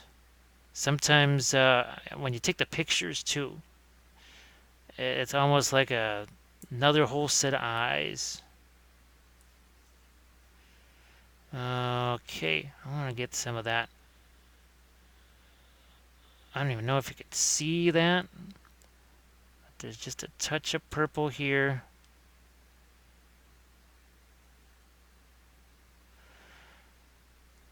Do.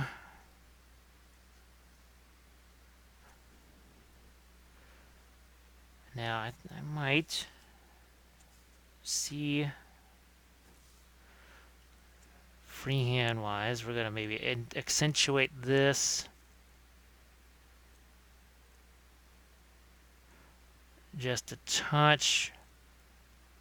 Gonna start to fill in this a little more with some kind of a design. Can't just be the diamond shapes.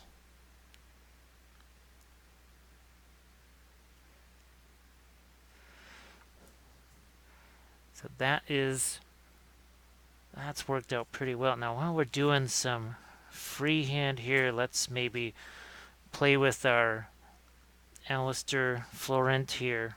So I'm going to get my ochre back in play.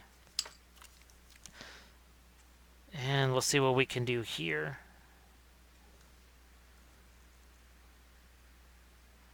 We got the same sort of thing going on. We've got our stag here.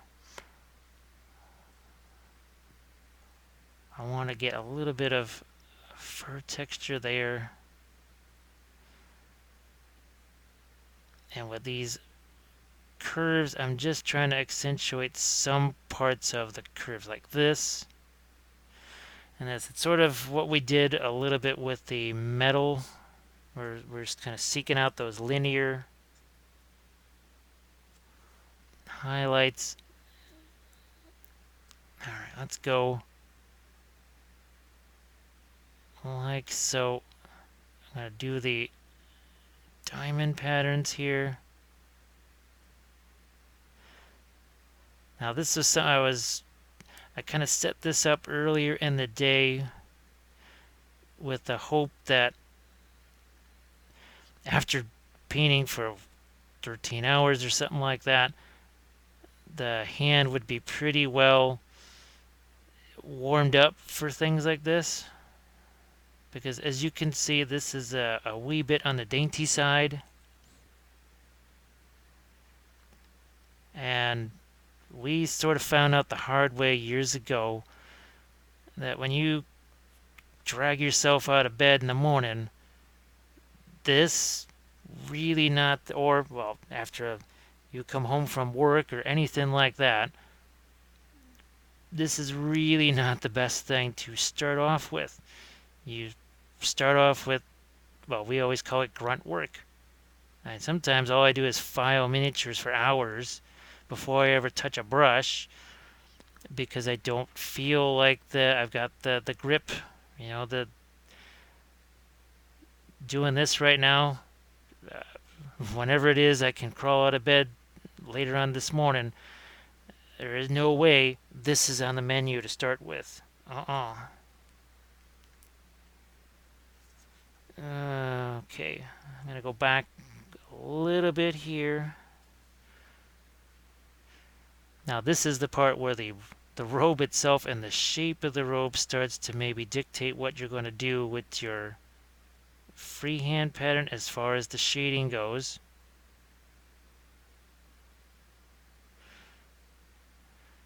Because wow, it's not, you want to have that, the actual, some kind of shape to your freehand, like it's been embroidered on or whatever. If it's not following the cloak, if you got some weird highlight on your freehand in the crevice of a cloak, that's just, well, it's going to be jarring to say the least, and be nonsense at the worst. Now I think this actually was supposed to also have a little freehand on it too. We'll go back to this.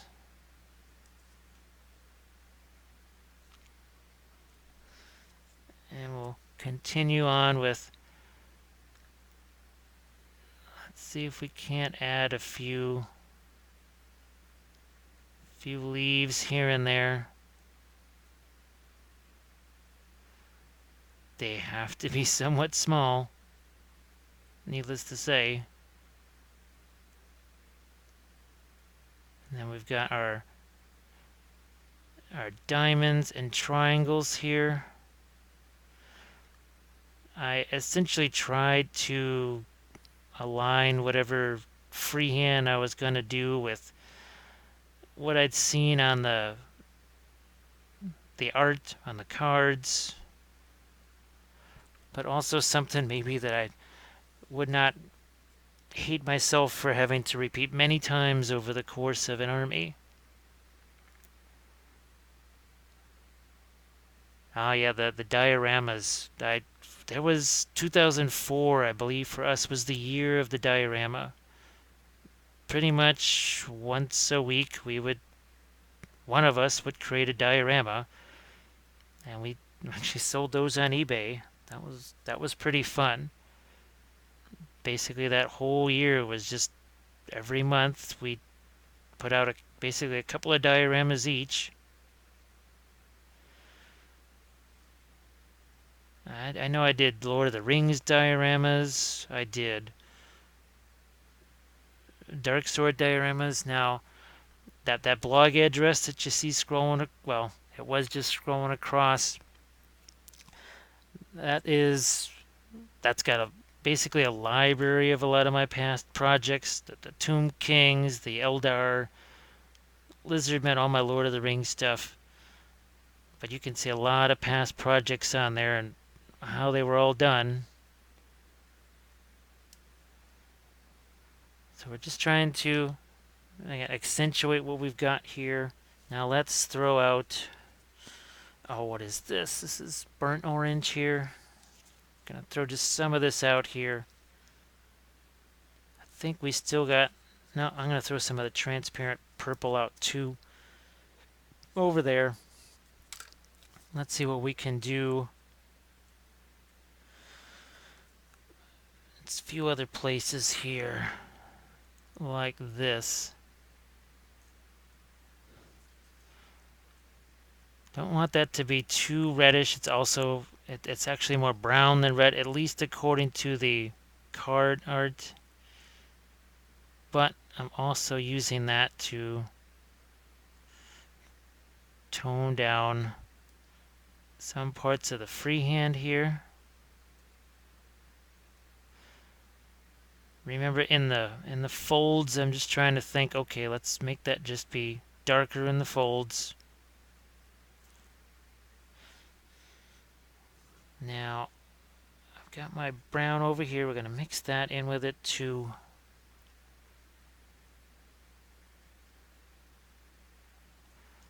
Just trying to create not quite We don't want to do it shiny like what we did with the armor just a second ago.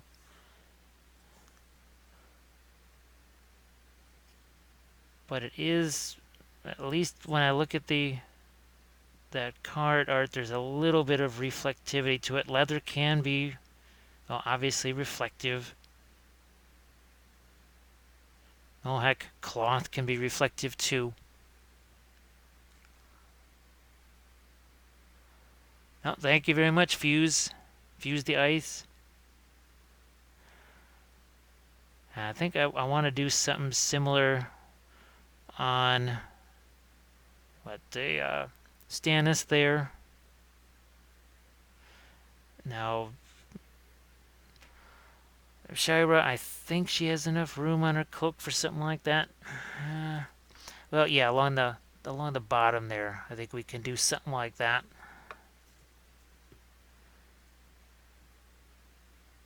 This also, it's hidden in a fold of the cloak, so I'm just trying to take this somewhat transparent, make sure I knock some of this stuff down. Here, let's do that here too. I think in there, yeah. So now I think you can see where this starts to mesh with the cloak just a little more each time. And now, we're almost like with the metals, we're getting a few different colors in the same area here. So we had that reddish stuff underneath, but on top, sort of a cooler gray, bit of a cooler gray highlight there. Oh, where are we here? I think we got some more of that here. So like we did with the metals on our Stagnite, we are trying to create ourselves multiple levels of color. Here, let's try and not quite as pronounced as what we did on the metals, but a few little areas of highlight there. Even start to work some of that into the skin, into the hair.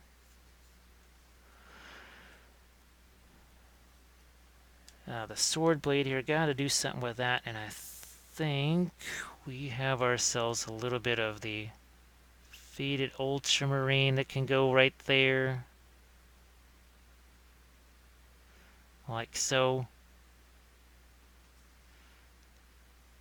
Now let's see if I can pick up a few lighter areas on the blue here. Maybe some of those highlights actually drag right through the design.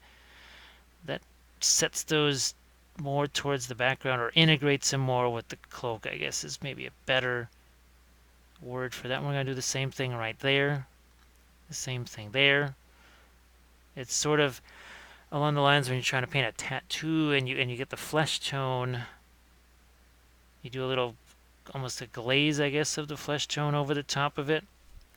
So I'm just going to get myself a little bit of water right here. 1 second. Sorry about doing that in the microphone.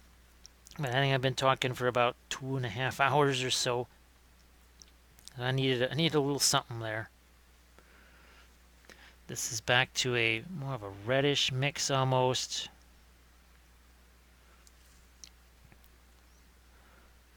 Let's get a touch of shadow in there. And now we've got our red color that we can start to play with this part of the figure here. That's it. I needed to get a little of the more shadow type red invested into that sword on the side of that. Let's see what we can get down into these folds here. And then we still have sitting over here that homemade flesh tone that we made, oh good grief, a couple hours ago now.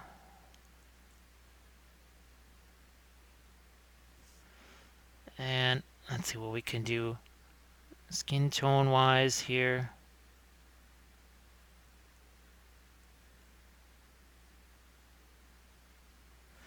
get some on the knuckles and the hands.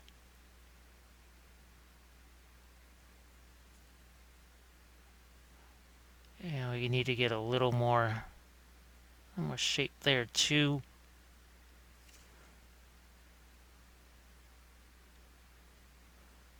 Just lighten up that a touch more. And then maybe take some of this, mix it with our this, and let's get some lighter tones on our robe, like so. A few nice long strokes here.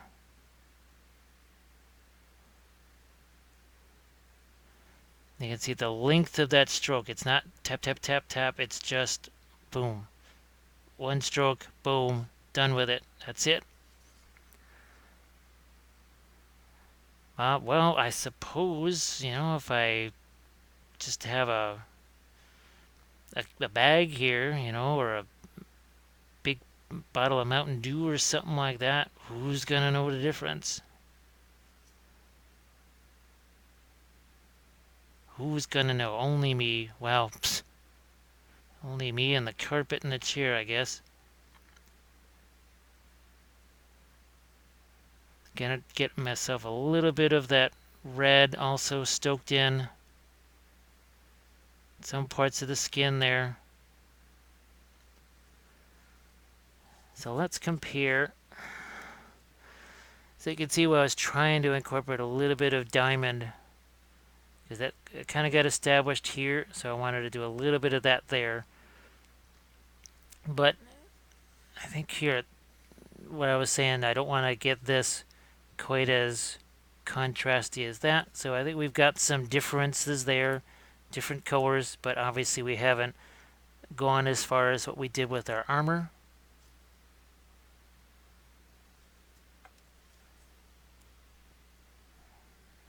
Now let's work in some lighter tones here, maybe on his beard and hair. This is sort of along the lines of what we did with the metals on our Stag Knight. So that's where we're trying to catch the brightest highlights there.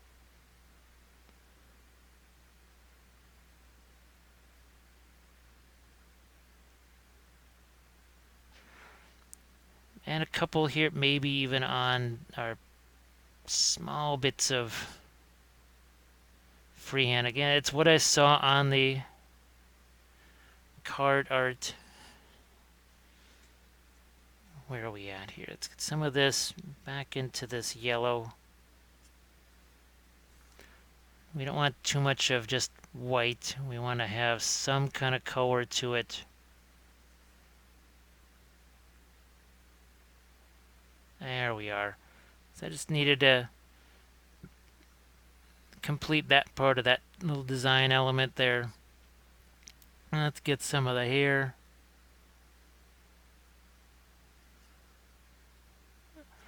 Now, he does, the eyebrows are sort of on the darker side here, so I don't think I'm going to mess around with that.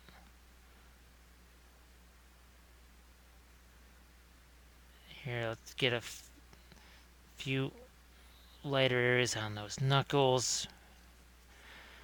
The sword, what can we do here?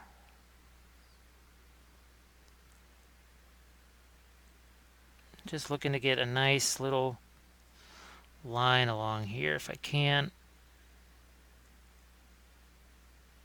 And it's got to be broken like some of the other lines too. It can't be complete. So there we go. We've got our line here, and then here, and it's sort of in the middle. It just sort of meets, but not, like I said, not a complete solid line. So we're just going to take that right down like so. Then just kind of let the two integrate. Here's some of that transparent orange.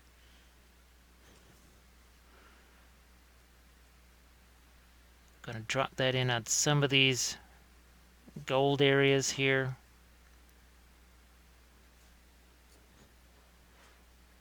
And the ochre, maybe a few spots of this I want to bring out again.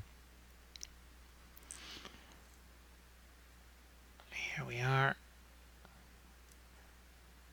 So maybe those connect a little bit more than I originally envisioned those.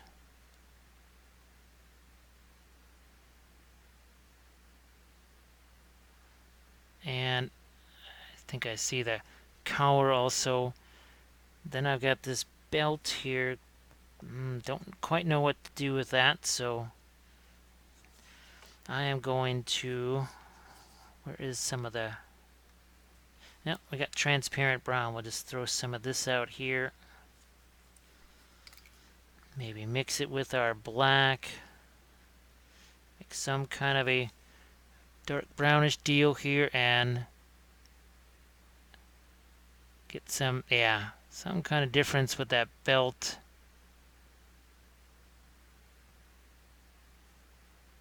I think we need that. That's it. Now let's see if we can get some lighting on that. At this point, there's several areas of palette sludge that we're gonna access to use, because hey, palette sludge is a thing.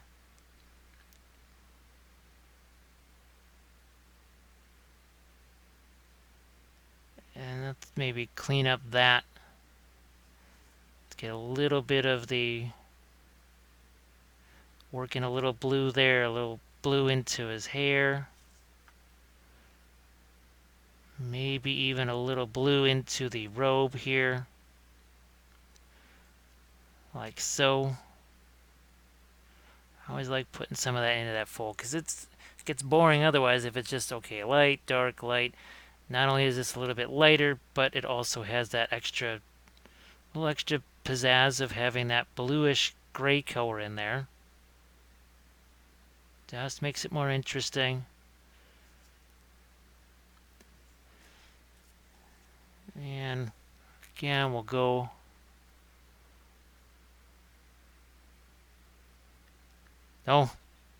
thanks again everybody for joining.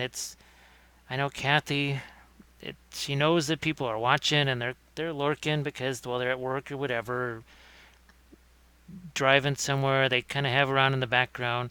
I know she always loves it when there's actual live people to interact with. That's always really cool. So I do appreciate the company here, especially since it is the middle of the freaking night. And if I was talking this much to nobody in particular, well, they might be coming for me. Here, let's get just a touch of bluish gray there on that skin. We also need to get some kind of a lighter color on the top of this belt here. Doesn't have to be a lot, just has to be something.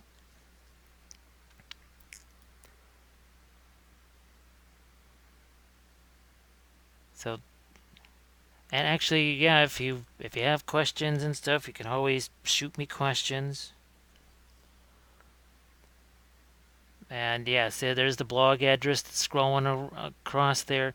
Now, once this thing is published, which, gosh, it can sometimes take YouTube a while for whatever reason, then I can put links to other things, like how I primed things, links to other videos that are related to this.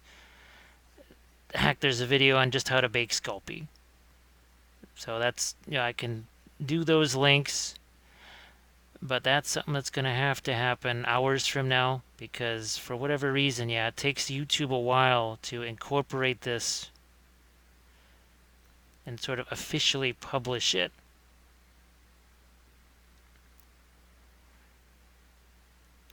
Yeah, thanks. Gosh, there's got to be at least 120 posts on just the Tomb Kings.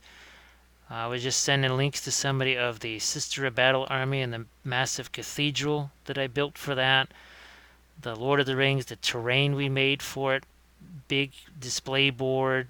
I think it was called Fortress Falls. That was really fun. And that's something else I'm hoping to do. Terrain tutorials, those will be on the Patreon page. There's no way I could do those in a live session because, well, you just need a little too much internet to be able to do that. And where I'd have to be doing those type of videos, I would just be relying on Wi-Fi, and that wouldn't work out too well. But as I said, any kind of you do the $5 pledge level, you still get a bunch of different videos. You do the 10, you get the Dark Sword videos, like this one here. This was one of the latest ones. And that's where I experimented with the new green stuff foliage there. That was really fun. We were playing around with the greens and yellows. Actually, look, this is a good example here. So the green that I put in the shadow areas of the yellow there, see that there? Guess what? You see it right in here. Same thing. It was using the same set of colors. Two very different miniatures, but yet, oh look, you can see the faded ultramarine in there. You see the green in there. So really similar colors. You can do amazing things with not a whole lot of colors. Now, can we get this onto his base? Let's see what we can do here freehand wise. Let's add a second line like this. Now, maybe I'll make that line thicker. I don't want to have two lines of the same thickness. Oh, thank you very much, Bravo. Appreciate that. It's one of those things, I don't know, it's like a guy that's a tagger or something like that. I see a cloak, just got to put freehand on it. Just can't have a cloak with no freehand. There's something that just seems unnatural about it.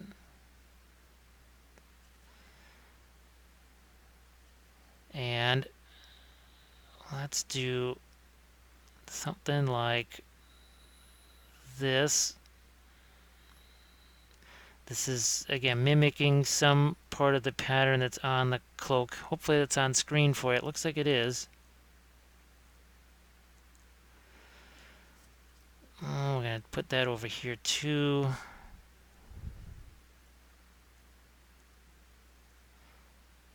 And just now, see, we got some curved shapes in here. And now let's do some of our twiny-viney thingies. Highly technical term for freehand. Just dusting those in. Let's try and do one from here.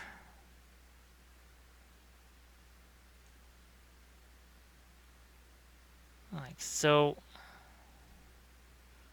Gotta have some of them essentially attached to him.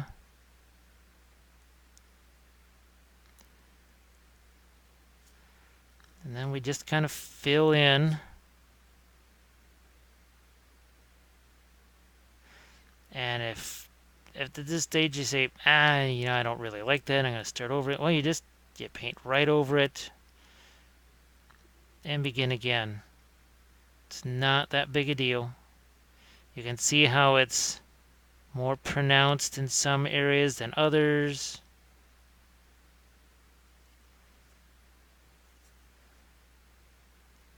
Let's do a little bit of a thinner outline here. Hopefully that you can see that. You beat up your brushes. Do you use any particular cleaner? Well, people will hate me for this, but my go-to cleaner is actually just rubbing alcohol. I know people really hate it when I say that. Oh my gosh, they get mad. But that's kind of what I use, is just rubbing alcohol. Now, I do have some brush restorer for things like this, the Series 7s. but you can see that they don't get used all that often. All they get used for is, well, stuff like this. The real dainty stuff. Where, geez, for the whole first couple of hours, what were we working with? We're working with one of these guys. And those, oh geez, yeah, they just get rubbing alcohol. I've cleaned super glue out of those things and then painted with them immediately afterwards. Now, where's that transparent orange? Some of this brown. Because we don't want that to all be the same level of yellow. Let's knock some down. And you're going to see that where it's being knocked down is actually towards the peripheries here on these outer edges. So we, in effect, create a default kind of omni lighting effect here. I wish I had the Circe miniature handy and some of the other Lannister heroes, because those I did a lot of that same kind of thing. Sort of created a de facto, oh gosh, that omni lighting. That's, I don't know any better way to describe it. Spotlight, I guess. Now, I know there's several companies make different type of brush restores. Actually, the best brush restorer is oils, because oh my gosh, I've got one here Winsor Newton Series 7s that I was just ready to throw away because you can't do anything with acrylic paints with them. I go to use them with the oils and it's like putting shampoo and or conditioner on there, and they sprung back to life. So see how we've got, that's a little better view, and I can accentuate that even more, but I want to get some orange into this too.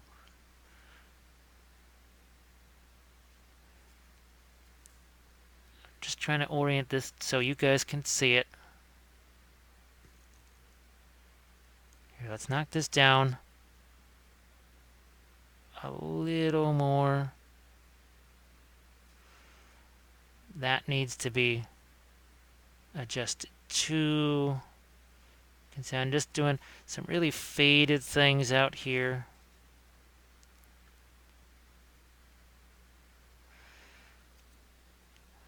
And what have we got here as far as what's left of our lighter colors? We've really worked our way through this palette here. Oh, and by the way, this wet palette here is made out of a Chinese food container. The bottom is the top, so you've got your lid right here. The chamois sponge. Let me see if I can. Aha! Chamois sponge, like this. Piece of parchment paper, and when I am finished, which is not long from now, I just boom over the top, and oh my gosh, it's kept paint wet for weeks at a time. Doesn't seem to get quite as stinky either. Now I need some, where's my dark blue here? Yeah, I'll throw just a touch of this out here. Need to clean up some of my lines.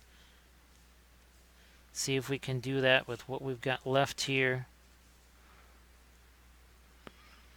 Where are we at? So you see how we sometimes work this freehand back and forth. We kind of sketch it out, and then as we sort of highlight it and shade it, we manipulate it there. Another thing we used to tell people all the time with freehand is, well, draw it on a piece of paper. do that a couple times, maybe several times. Get the muscle memory there, then maybe make it smaller or make it to the size of the miniature or base or wherever you're going to put your freehand. And then maybe try it there a couple of times again to get that muscle memory for yourself. So now we've got ourselves some nice little freehand on that base. And all it was just a flat piece of Sculpey clay, just regular Sculpey, not the gray extra firm that you've seen me use. So here's the other thing I wanted to show you. Good. We've got one of these here. So you can see here on my unit of crossbows, we're going to back out here real quick. Boom, boom. So you can see I did the weathering powders in there, and I've got the leaves, right? That's what I want to do, is a little bit of that on here, especially the leaves, because that fall color to me is definitely going to me it's going to mesh pretty well with the yellows and golds and browns of the design. Now I won't weather it quite as heavily as I did here, but again, those are other videos, part of my army painting series and such. I've got lots of Free Folk, Night's Watch, you name it. I recorded the 20-second painting dark sword video. That was last night? Or was that today? That was last night. Already losing track. Now I just wanted to get a little more dark here, a little more shadow in some of this. And also, at the same time, I'm refining some of my freehand pattern. Just like that. Parts where maybe I just, you know what, it needs to be just a little more precise here or there, or, gee, I really don't like that part of that design at all.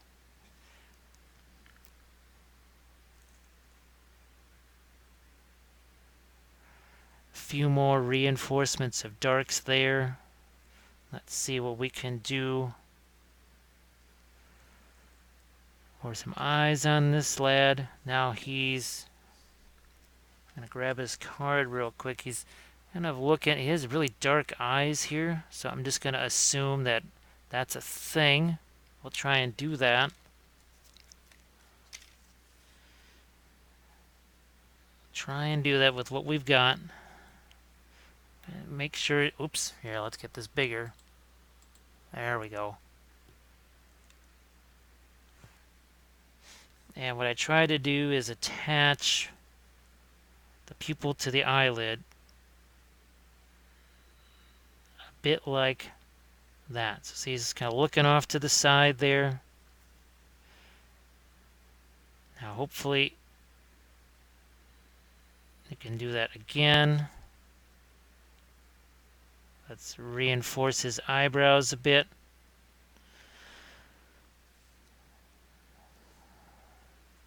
Let's give him some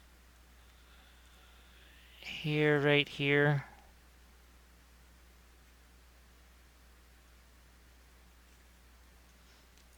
Back to my skin tone.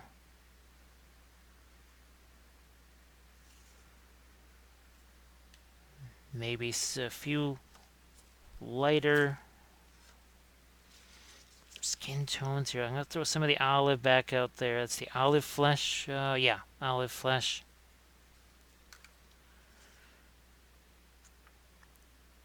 We've got the way we made this early on was just basically purple, some of the orange.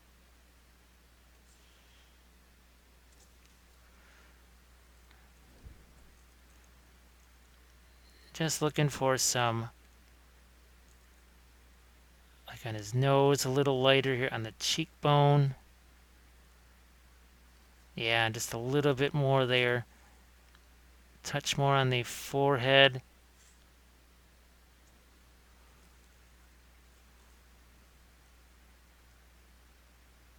Like that.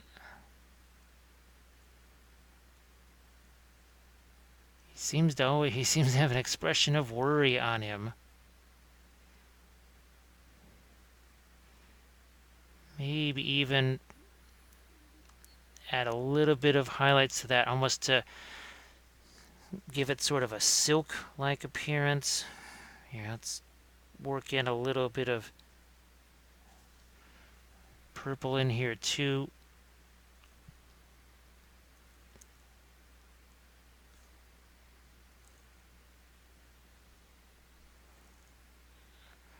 this was a lot of fun. I hope that we did freehand, we did different types of non-metallic metals, we did some skin tones. We were talking about bases. Oh, let me get back to the chat here. 2 drops of alcohol yeah, let's see. Prevent the stink. Yeah, we've I think Kathy is done that little thing too. It's just amuses me that some of those wet palette things are 30-40 bucks. And I've got 5 wet palettes sitting here in a stack. There's my ProAcryl wet palette. There's my Reaper wet palette. There's my contrast paint wet palette. And I have little labels on each one. And the food was very tasty that was inside those.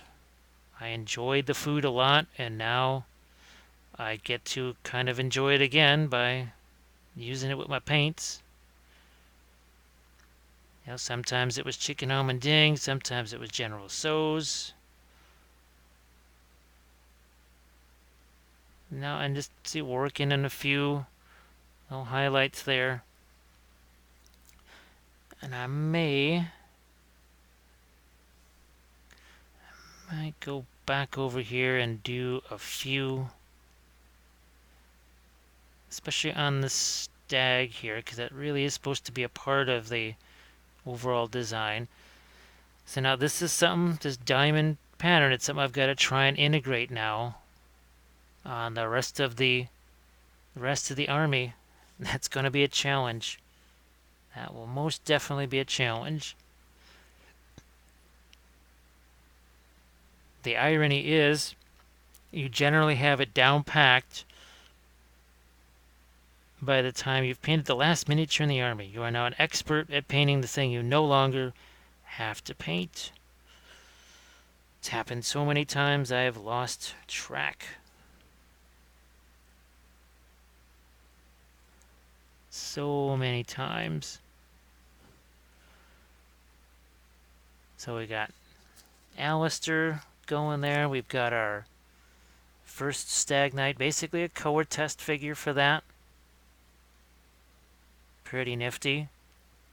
We've got, here, let's see if we can do some more boost on the freehand. So I'm taking the transparent black again. Just throw some of it over here. Here, let's just get that cleaned up a little, get a little bit out there. See what we can do freehand wise here. Now again, I don't want to do too much because this is just going to be, it's an army unit. But maybe we do a little bit of our viney stuff here.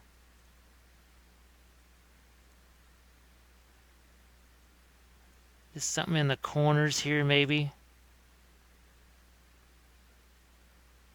Just something like that. Just an indication. Do the same thing on this side here.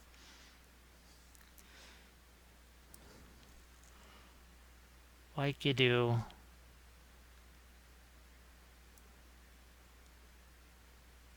There we are. Let's do another one right here.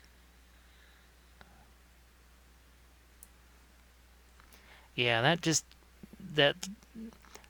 was lonely here. It needed a little something.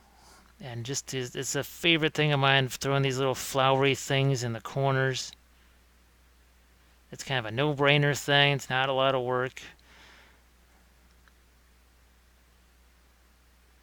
But especially with something like your Baratheons like this, with that whole theme, well,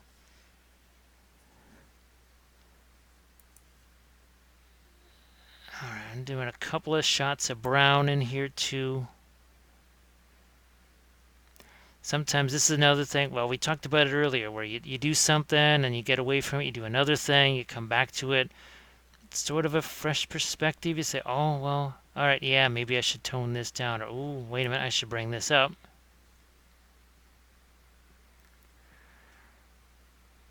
Hit green, don't forget the green. Alright, what do we got going up here? I think I want to actually integrate a few more shadow areas up here. Because like I said, we have plenty of light up there. But we don't want it competing with the helmet, at least in terms of its highlights.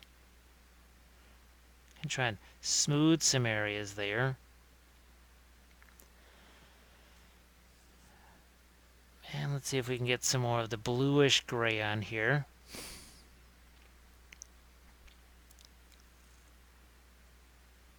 Yeah, that works.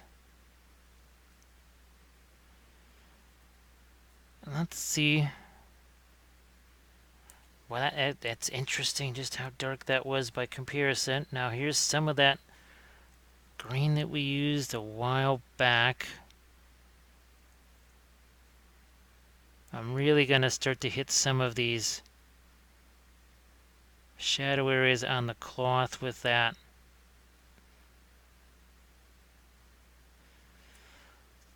Let's swing this around. And once again, I'm going to do the same thing here. I tone down some of the design. Just sort of painting over the top of it. It wipes away parts of it, like this black line, just too strong right here. Way too strong.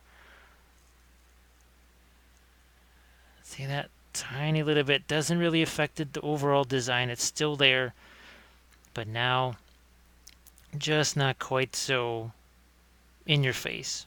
Now let's get a little reflected light here. Oh, and just, I don't want it to be reflected light. This is some of that gray that I was telling you about on the wood, even on the leather.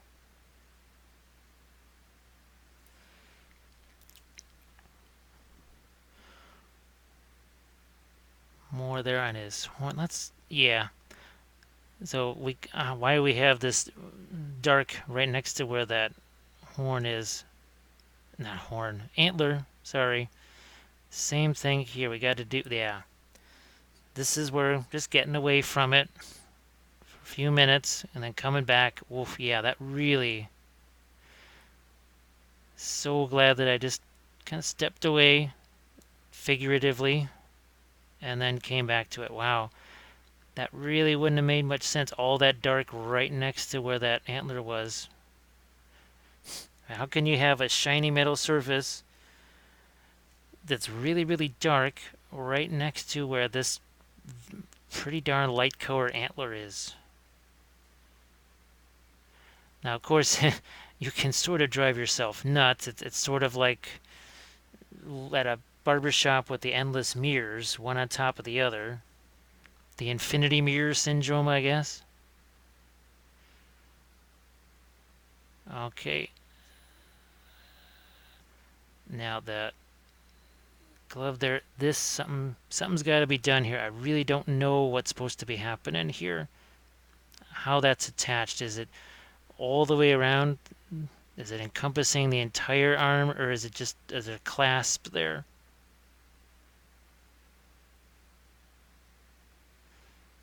So back to the scale mail here.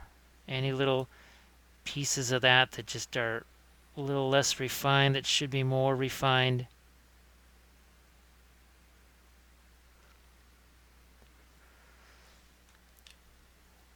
Well, what I am probably going to do here is, I think I've been doing this for about 3 hours here. Map. So I'm going to call it a night here, but I just want to say thanks to everybody that watched me work on some of this new Baratheon stuff. We did lots of freehand on bases. Plenty of that. We were working our different metal color in here. A whole new type of metal with more purples and everything. So again, this is a whole new unit that we're working on. Several new series for the Patreon page. Thanks again to Mike and Comitrion, Bravo, Fuse the Ice too, and we also have First Last. Yeah, thanks, Mike. That was a really fun. Oh, and Trevor and Brian and Justin. And Justin probably had to go to sleep there, but I really appreciate it, guys. It makes a lot of difference, and you want to get more notifications when I'm going to do these. Was that you do the subscribe thing, and I guess you hit the bell, and apparently that gets you the notice. I thought you just had to subscribe, but apparently now you also have to hit the notification bell. What do I know? What do I know? I just know that I'm having me a lot of fun with these here Baratheons. So I will see you guys. See you guys later. Oh, no problem. You're most welcome there, Mike. Oh, what's today? Wednesday. I don't know. Maybe Friday during the. It might have to be during the. Well, it won't be during the day. That's when Kathy's doing hers. But potentially either Thursday or maybe Saturday late night would be the next one of these. That will target that. See if that works out. So thanks again, everybody, and I will catch you on the next live session.